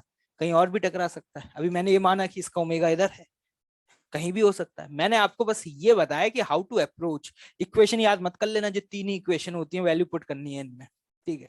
जब क्वेश्चन आएगा तो ऑब्वियस सी बात है, क्वेश्चन को पढ़ के हम खुद डिसाइड कर पाएंगे कि क्या। बस मैंने तुम्हें ये सिखाया, पहली इक्वेशन कहां से मिलेगी? कंजर्वेशन ऑफ एक ई और एक conservation of angular momentum, that's all. Interesting बात यह है कि एंगुलर मोमेंटम आप किसी भी पॉइंट के अबाउट बिंदास होकर के करें, आपका एंगुलर मोमेंटम हमेशा क्या रहेगा? कंजर्व। मोस्ट फेवरेबल पॉइंट मेरे लिए लाइन ऑफ इम्पैक्ट है, क्योंकि इस पॉइंट के अबाउट पार्टिकल का इनिशियल और फाइनल क्या होता है? जीरो। छाप लिया भाई?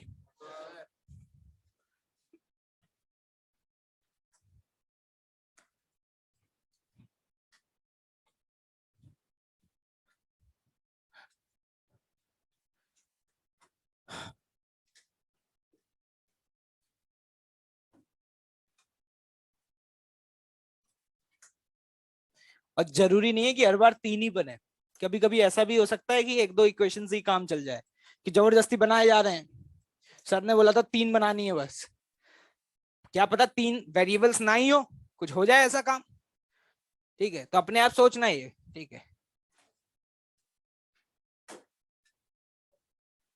एक रॉड जिसका मास m है, लेंथ l है, यहाँ पर एक पार्टिकल भी उसी मास का है, मतलब सेम मास है रॉड इसका, और ये पार्टिकल इस डायरेक्शन में मूव कर रहा है विद स्पीड ऑफ v0।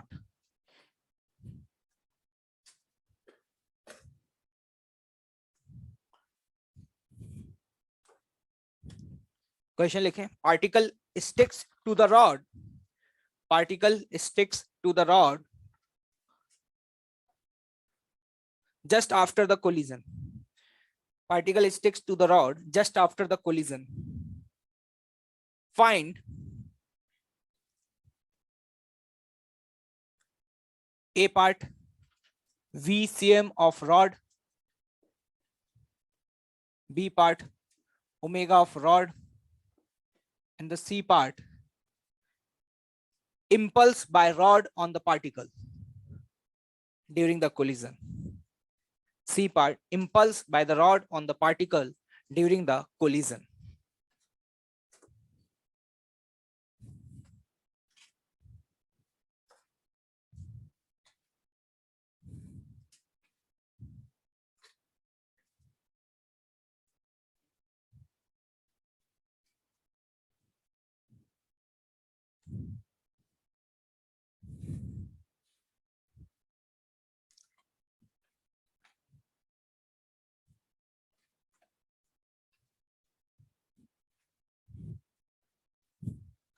चलिए फटाफट।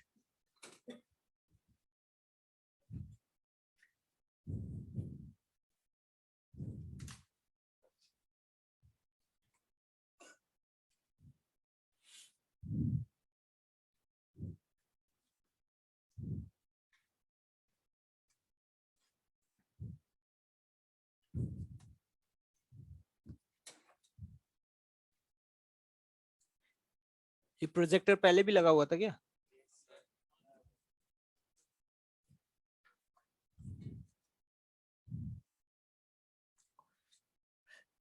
क्या करना चाहिए?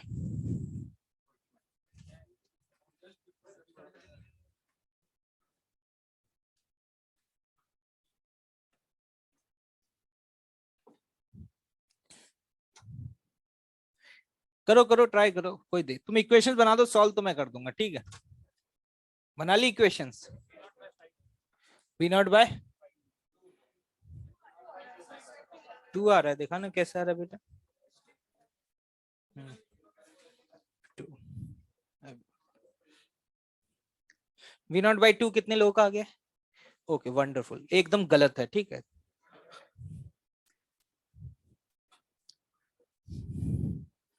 गजब टोपीबाज है।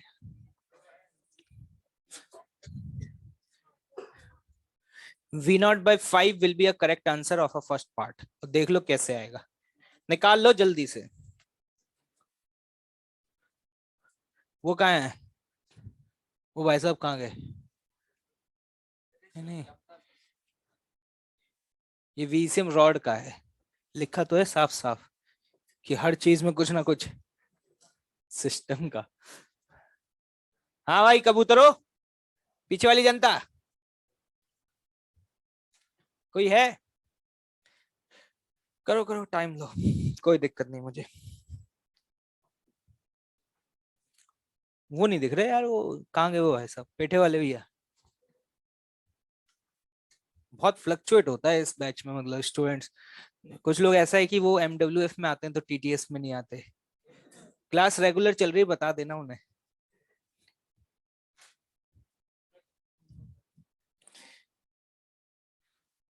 चलिए, समय समाप्त।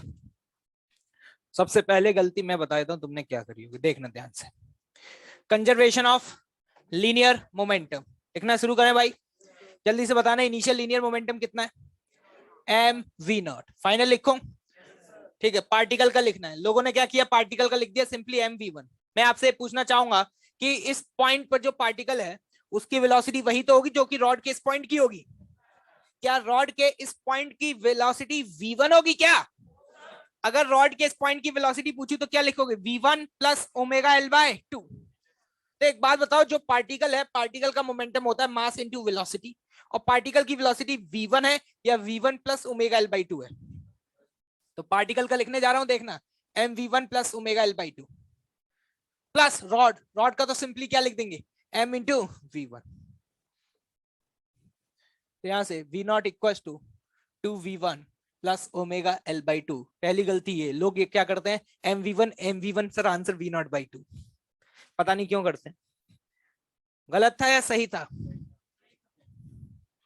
समझ में आ गया भाई? पहली इक्वेशन, अननोन कितने हैं? तो मुंह तो खोलो। एक v1 और पार्टिकल का अलग से तुम्हें v2 मानने की कोई जरूरत है ही नहीं, क्योंकि पार्टिकल की वेलोसिटी वही होगी जो कि रॉड के उस पॉइंट की होगी। दूसरा equation, conservation of angular momentum, किसके अबाउट? इसी के अबाउट, इसी लाइन के अबाउट कर ले। इनिशियल 0, फाइनल पार्टिकल का 0, रॉड का लिखने जा रहा हूं, M L by 2 into V one minus M L square by 12 into omega.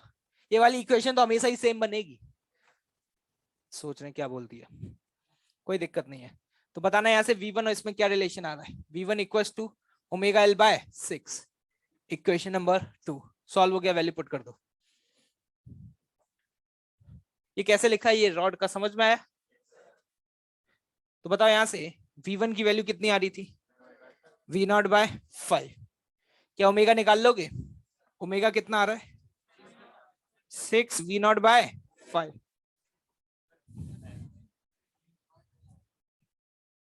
B part कोई है जिसका सही था? बहुत बढ़िया, शानदार। ई की वैल्यू 0 है तभी तो इसकी वेलोसिटी मैंने सेम मान ली है, डायरेक्ट बोल दूंगा ना मैं। ठीक है, इम्पल्स, इम्पल्स क्या होगा? Change in momentum. Impulse on particle पूछा गया है, इम्पल्स ऑन पार्टिकल पूछा गया है, तो आप बहुत आसानी से लिख सकते हैं। इम्पल्स बराबर लिखेंगे पार्टिकल का final momentum m into V final, और वी फाइनल है v1 प्लस ओमेगा l/2, तो v1 तो कितना है v0/5 प्लस ओमेगा l/2, तो ओमेगा l/2 करेंगे तो कितना आ जाएगा 3v0/5। भाइयों गरीबों समझ में आ रहा है कुछ? हवा लग पा रही है? ये क्या लिखा है ये, जल्दी बताओ। फाइनल क्या लिखा है? Final linear momentum minus initial, initial कितना है m इंटू v0। क्या यहां से आंसर आ जाएगा? कितना आ रहा है? माइनस के 5। सही है। माइनस साइन क्या बता रहा है? ऑब्वियस सी बात है, नेगेटिव आना भी चाहिए था, क्योंकि जब वो टकराएगा तो उस पर फोर्स इधर लगेगा, और हमने आगे वाले डायरेक्शन को क्या माना है? पॉजिटिव। ये है, नोट कर ले।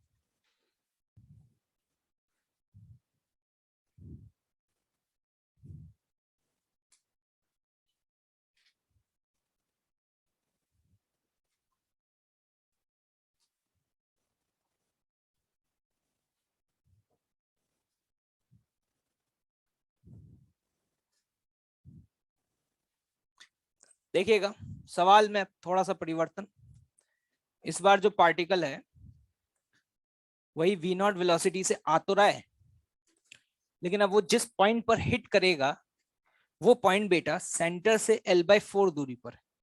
कितनी दूरी पर है? l/4। और अभी ये जो कोलिजन है ये कोलिजन इलास्टिक है। कैसा है कोलिजन? इलास्टिक। ठीक, इलास्टिक कोलिजन मतलब ई का वैल्यू क्या हुआ? 1। ओके, ठीक है। अब आप लोगों को यहां पर क्या क्या फाइंड करना है वो मैं बता देता हूं। Find A part, VCM of rod, B part omega of rod, और C part final velocity of particle just after collision. यहां पे जो कुछ भी आपको फाइंड करना है वो सब कुछ just after the collision find करना है। ठीक है, इक्वेशंस लिखें फटाफट।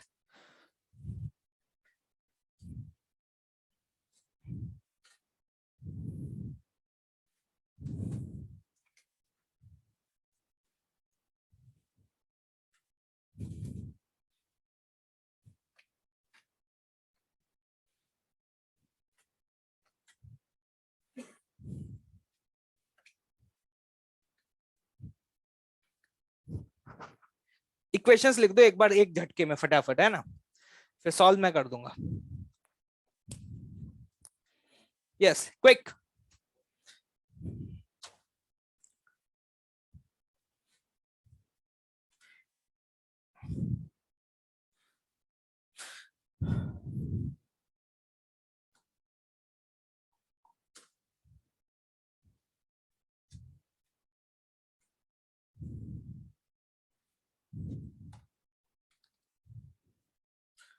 कौन है सर? बोर्ड ब्लर है, क्लियर है भाई, इससे ज्यादा साफ नहीं आ पाएगा। मुंह धोकर के आओ, चलो जाओ, आंखें खराब हैं तुम्हारी।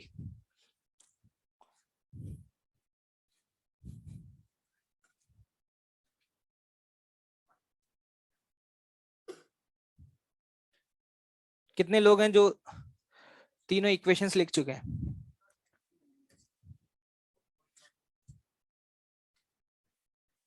जल्दी यार, इक्वेशंस तो लिख देते। मैथ्स मानता हूं तुम्हारी ज्यादा स्ट्रांग है, नहीं हो पाएगा सॉल्व, इक्वेशन तो लिखना आता है ना तुम्हें? इक्वेशन लिख दो, बस परफेक्ट। चलिए समय समाप्त। देखिए यहाँ पे सभी लोग, बताइए भाई क्या गलती करी है भाई? मंजल साहब देख करके बताओ जल्दी फटाफट, तो कद्दू कटेगा यहीं पे अभी, बता देते हैं। मान लेते हैं इसके सेंटर की वेलोसिटी कितनी है? v1। एंगुलर स्पीड मान लेते हैं ω1। पार्टिकल की स्पीड मान लेते हैं v2। किसी को कोई तकलीफ? अरे कोई तकलीफ? चलिए स्टार्ट करें। पहली इक्वेशन कहां से आएगी, M V naught is equal to, ये इनिशियल पार्टिकल का रॉड का कितना है 0, फाइनल पार्टिकल का लिखेंगे क्या, M into V two plus M into V one.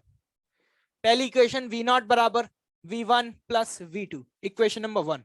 कोई है जिसके सही है, बहुत बढ़िया। दूसरी इक्वेशन ई वाली इक्वेशन लिख ले, कौन सी वाली, ई वाली, ठीक है।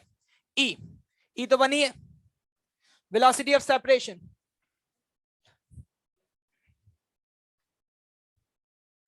लेकिन यहां पर बी केयरफुल, रॉड के किस पॉइंट की वेलोसिटी लिखोगे जहां पे इंपैक्ट लगा है। अगर रॉड के सेंटर की वेलोसिटी v1 है और एंगुलर स्पीड ओमेगा है, तो इस पॉइंट की स्पीड कितनी होगी, v1 plus omega into L by 4। क्या ये बात किसी को समझ में आया, क्योंकि ये डिस्टेंस यहां से कितना है l बाय 4, ये मैंने आपको काइनेमेटिक्स में सिखाया था। अब आपको इस पॉइंट की स्पीड पता है, तो वेलोसिटी ऑफ सेपरेशन क्या लिखेंगे, v1 plus omega L by 4 minus v2 बटे v0। नहीं आया, तो दूसरी इक्वेशन यहां से आपके पास आ जाती है, v naught equal to v1 minus v2 plus omega l by 4। This is the equation number 2।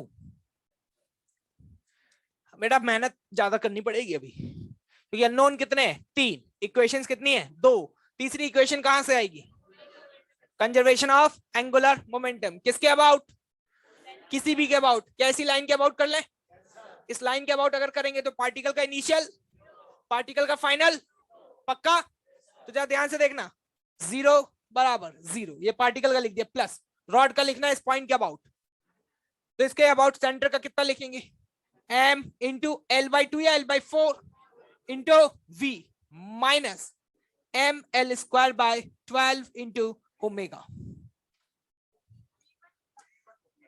ये v1। तो यहां से आपका v1 और ओमेगा में एक रिलेशन आ जाएगा मेरे हिसाब से, that is what, omega l by 3। This is the equation number 3। कोई है जिसकी तीनों इक्वेशन सही थी, हाँ।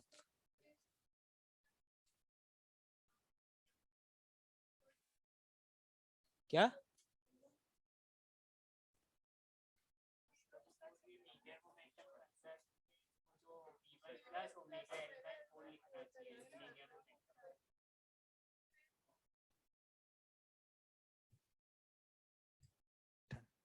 ये कितने लोगों की सही थी, अब तुम बताओ क्या कंफ्यूजन क्या है। हाँ, लीनियर मोमेंटम पॉइंट के अबाउट कंजर्व नहीं होता, पहली बात तो लीनियर मोमेंटम तो बॉडी का होता है, उसमें पॉइंट और एक्सिस कुछ होता ही नहीं है। और लीनियर मोमेंटम जब हम किसी रिजिड बॉडी का लिखते हैं तो उसमें हम हमेशा सेंटर ऑफ मास की वेलोसिटी लिखते हैं, उसमें वेलोसिटी लाइन ऑफ इंपैक्ट की नहीं होती। और पार्टिकल का सिंपली होता है m इंटू वी, पार्टिकल की जो भी होगी। तो इसमें ये सवाल तो उठना ही नहीं चाहिए कि लीनियर मोमेंटम इस पॉइंट के अबाउट करेंगे। ये जो v है रॉड का, ये हमेशा किसका होगा, सेंटर ऑफ मास का। और ये जो v है, v ये हमेशा उसका होगा जहां पर इंपैक्ट लगा है, दैट्स ऑल। यही तो समझा रहा था कि लीनियर मोमेंटम लिखते समय रिजिड बॉडी के क्या उस पॉइंट की वेलोसिटी लिखते हैं जहां पे इंपैक्ट लगा है, नहीं लिखते। किसकी लिखते हैं, क्या इक्वेशन सॉल्व हो जाती है भाई, हो पाएंगी या नहीं, हो ही गई होंगी अब तक तो फर्स्ट पार्ट का आंसर कितना आ रहा है, 8 v नॉट बाय 11, पक्का। इसका आ रहा होगा कितना, 3 v नॉट बाय 11। ये तीसरे का बता रहा हूं, और ओमेगा कितना आ रहा है v naught by 11 into L. देख लो भाई, आराम से देखो, कोई दिक्कत की बात नहीं है, जल्दबाजी अपन को बिल्कुल भी नहीं है। कॉन्सेप्ट में कहीं गड़बड़ी है तो पूछ सकते हो, कॉन्सेप्ट मैंने तुम्हें सिखा दिया कि how to approach such type of problems. जो आपने वो पढ़ा था ना इसेंट्रिक, मैं तो दोनों को ही एक साथ ही पढ़ा देता हूँ, तो सर पढ़ा के चले गए थे, अदरवाइज मैं तो वहां पढ़ाता ही नहीं है, सीधे यहीं उठाता, सबसे पहले बताता फ्री, क्या बताता फ्री, फिर कहता अब आते हैं फिक्स पे, मैं बोलता फ्री आ गया, तुम कहता यस, तो मैं कहता फिक्स तो तुम्हें आ ही गया, क्योंकि फिक्स में तो 2 ही अननोन होंगे, बस उस वहां पे कंजर्वेशन ऑफ एंगुलर मोमेंटम किसके अबाउट लगा देना, हिंज के अबाउट, दैट्स ऑल, खत्म। ये उसी का एडवांस वर्जन ही तो है। वहां पे क्या था कि दो इक्वेशन लिखा करते थे, एक कंजर्वेशन ऑफ एंगुलर मोमेंटम और दूसरी क्या लिखते थे? अब मुंह खोल लो, मैथ्स में कुछ खाने पीने के लिए मिल नहीं रहा क्या? सिर्फ पीने के लिए मिल रहा है, इसलिए इतना हाई लगते हो मेरे को। है? है? भंडारा करा दें क्या? लग रहा है कराना पड़ेगा। मतलब थोड़ा नशा कम किया करो तुम लोग, ठीक है? पढ़ाई पे थोड़ा ज्यादा ध्यान दे लो, ठीक है? ये नहीं है कि ठंड पड़ रही है तो चलो चलन दो, फोकस रखो भाई, ठीक है? आईआईटी वाईटी में पहुंच जाओ, उसके बाद ये कर लेना सब कुछ, कोई दिक्कत वाली बात नहीं है। आगे बढ़ा जाए भाई। कोई रॉकेट साइंस, कोई ऐसी बात जो तुम्हें समझ नहीं आई हो? सब समझ आ गया? ठीक है। अब इसमें मैं ज्यादा क्वेश्चन नहीं करा रहा, क्वेश्चन कराने के लिए अभी 4 क्वेश्चन और बन जाएंगे। अगली बार बेटा ई की वैल्यू 1 नहीं है, 3/4 है ना? कोलिजन जो हो रहा है वो L/4 पे नहीं हो रहा है, L/8 पे हो रहा है। क्वेश्चन बनाने के लिए बनाते जाओ, कुछ भी नहीं है, लेकिन कॉन्सेप्ट यही रहने वाला है। कॉन्सेप्ट तुम्हें मैंने सिखा दिया, अब अप्रोच कर पाओगे या नहीं? चलिए आगे बढ़ते हैं। अब बस एक लास्ट टॉपिक बचा हुआ है इसका, वैसे तो सोचा था आज कंप्लीट हो जाएगा, लेकिन हो नहीं पाएगा लग रहा है।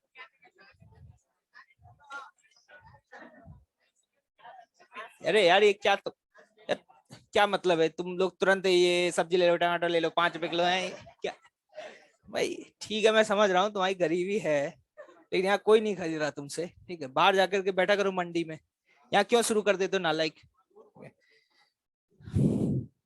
दूर बहुत है।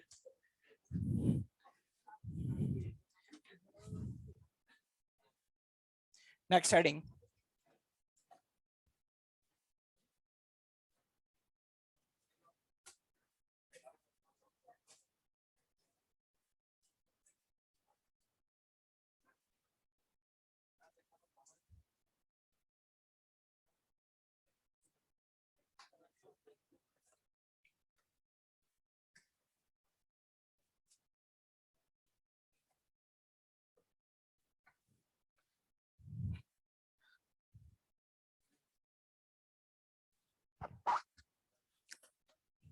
Instantaneous axis of rotation and centre of rotation, इसी को ICAR भी बोला जाता है, या IAR, इस तरीके से।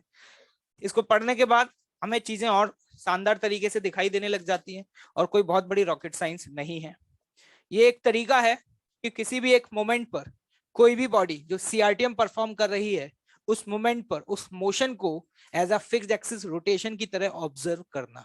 सर क्या बोला? कुछ भी समझ नहीं आया? Okay, thank you. क्या देखिएगा ध्यान से, मान लीजिए एक रिजिड बॉडी है, और इस रिजिड बॉडी के ऊपर किसी एक मोमेंट पर इस पॉइंट की जो वेलोसिटी है वो v है, और इसकी जो एंगुलर स्पीड है वो ओमेगा है।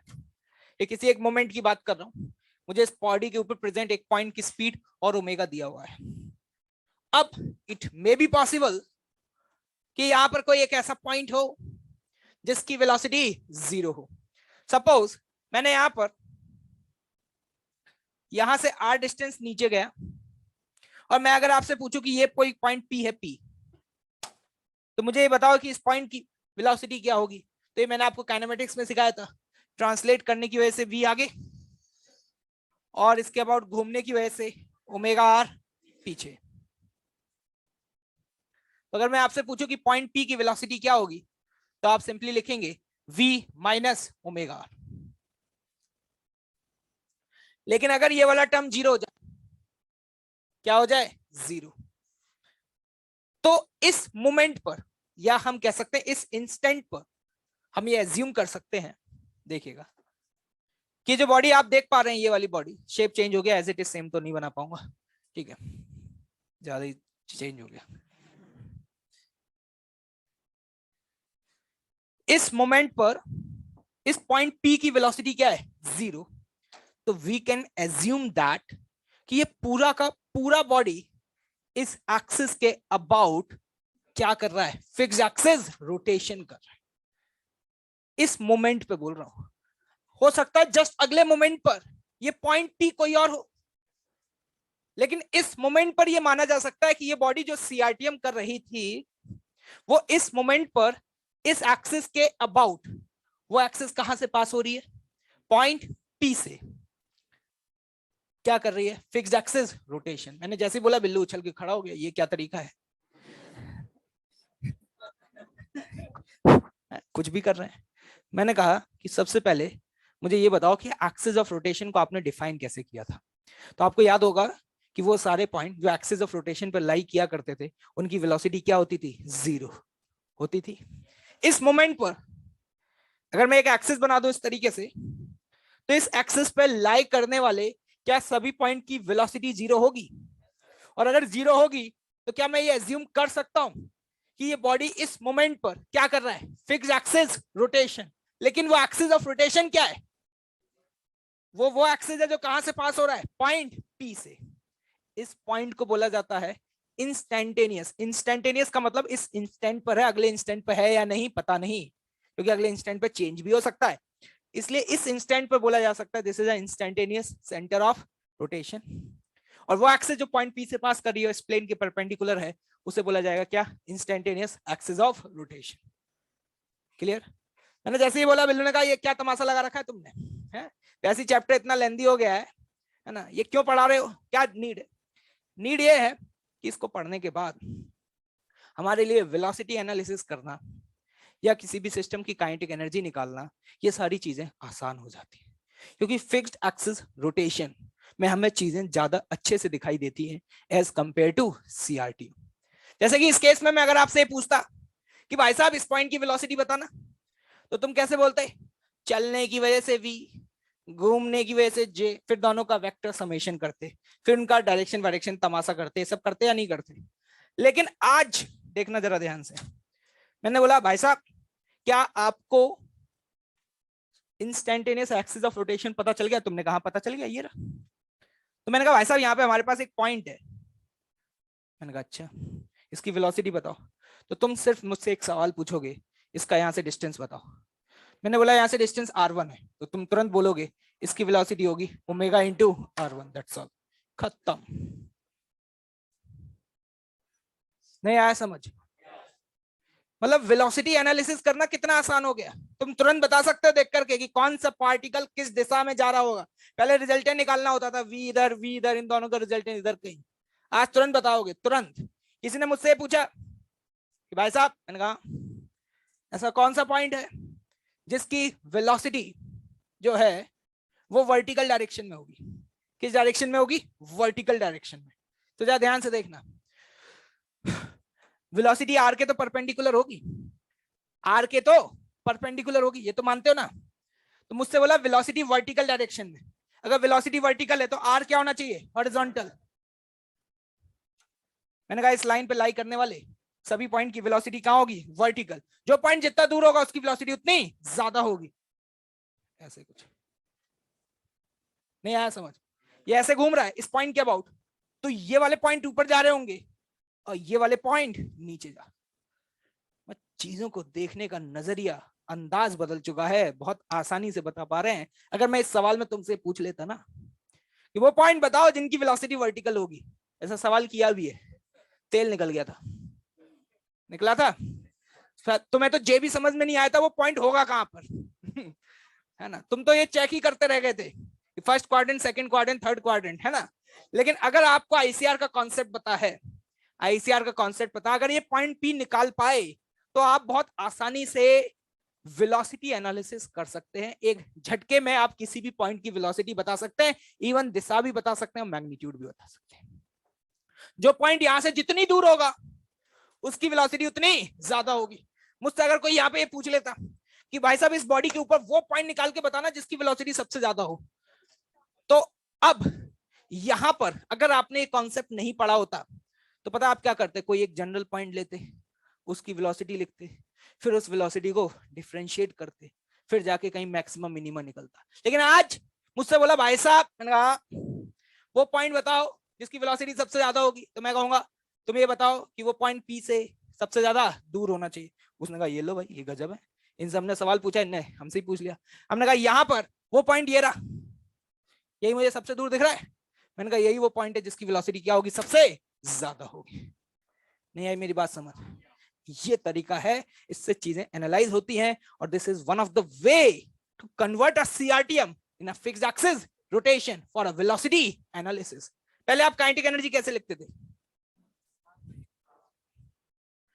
Half I half M V C M square plus half I C M into omega square. ऐसे तो लिखते ही थे, कोई दिक्कत नहीं है।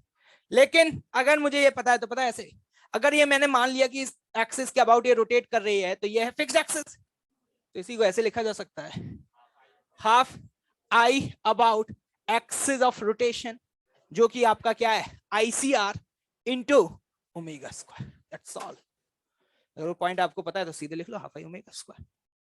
कैसे देख रहे हैं देखो, नहीं आया समझ में? Note down this.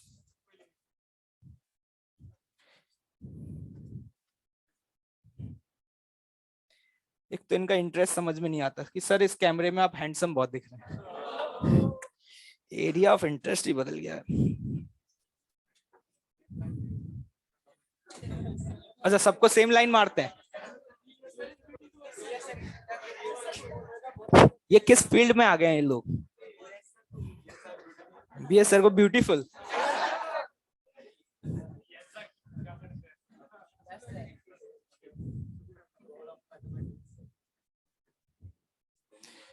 अब तुम्हारे साथ दिमाग में, जहन में सवाल चल रहा होगा कि पी कैसे पता करेंगे, वो तो मैं आगे सिखाऊंगा ही, ठीक है? अभी तो ये समझ लो कि पढ़ क्यों रहे हैं। तो एक स्टेटमेंट लिखिएगा जल्दी से फटाफट, बाद में छापते रहना, स्टेटमेंट पहले लिख लो।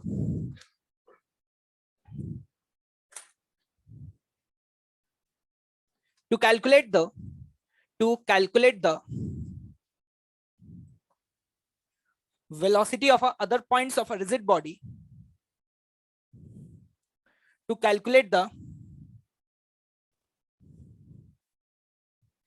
velocity of other points of a rigid body,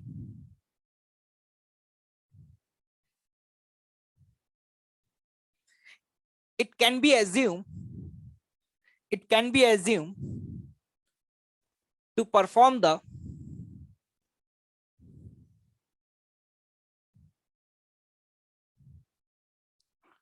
fixed axis rotation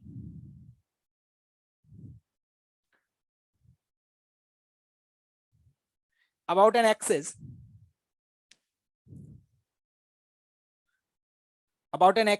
passing through P, about an axis passing through P at that instant, passing through P at that instant.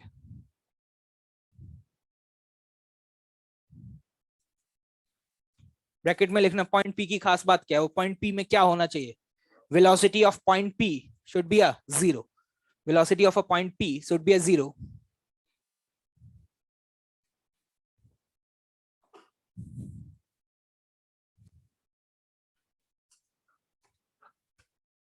ये ICOR होगा, ए नहीं ओ। This point P is known as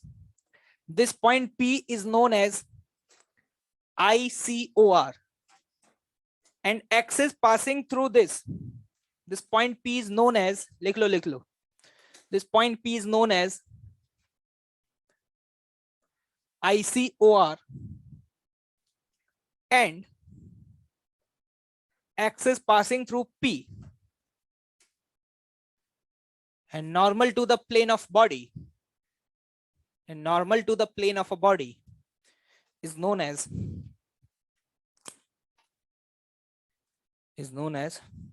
axis of IAR, instantaneous axis of rotation. ये बात आपको समझ में आई कि इसको इंस्टेंटेनियस एक्सिस क्यों बोला गया? आया या नहीं आया? पक्का? ठीक है।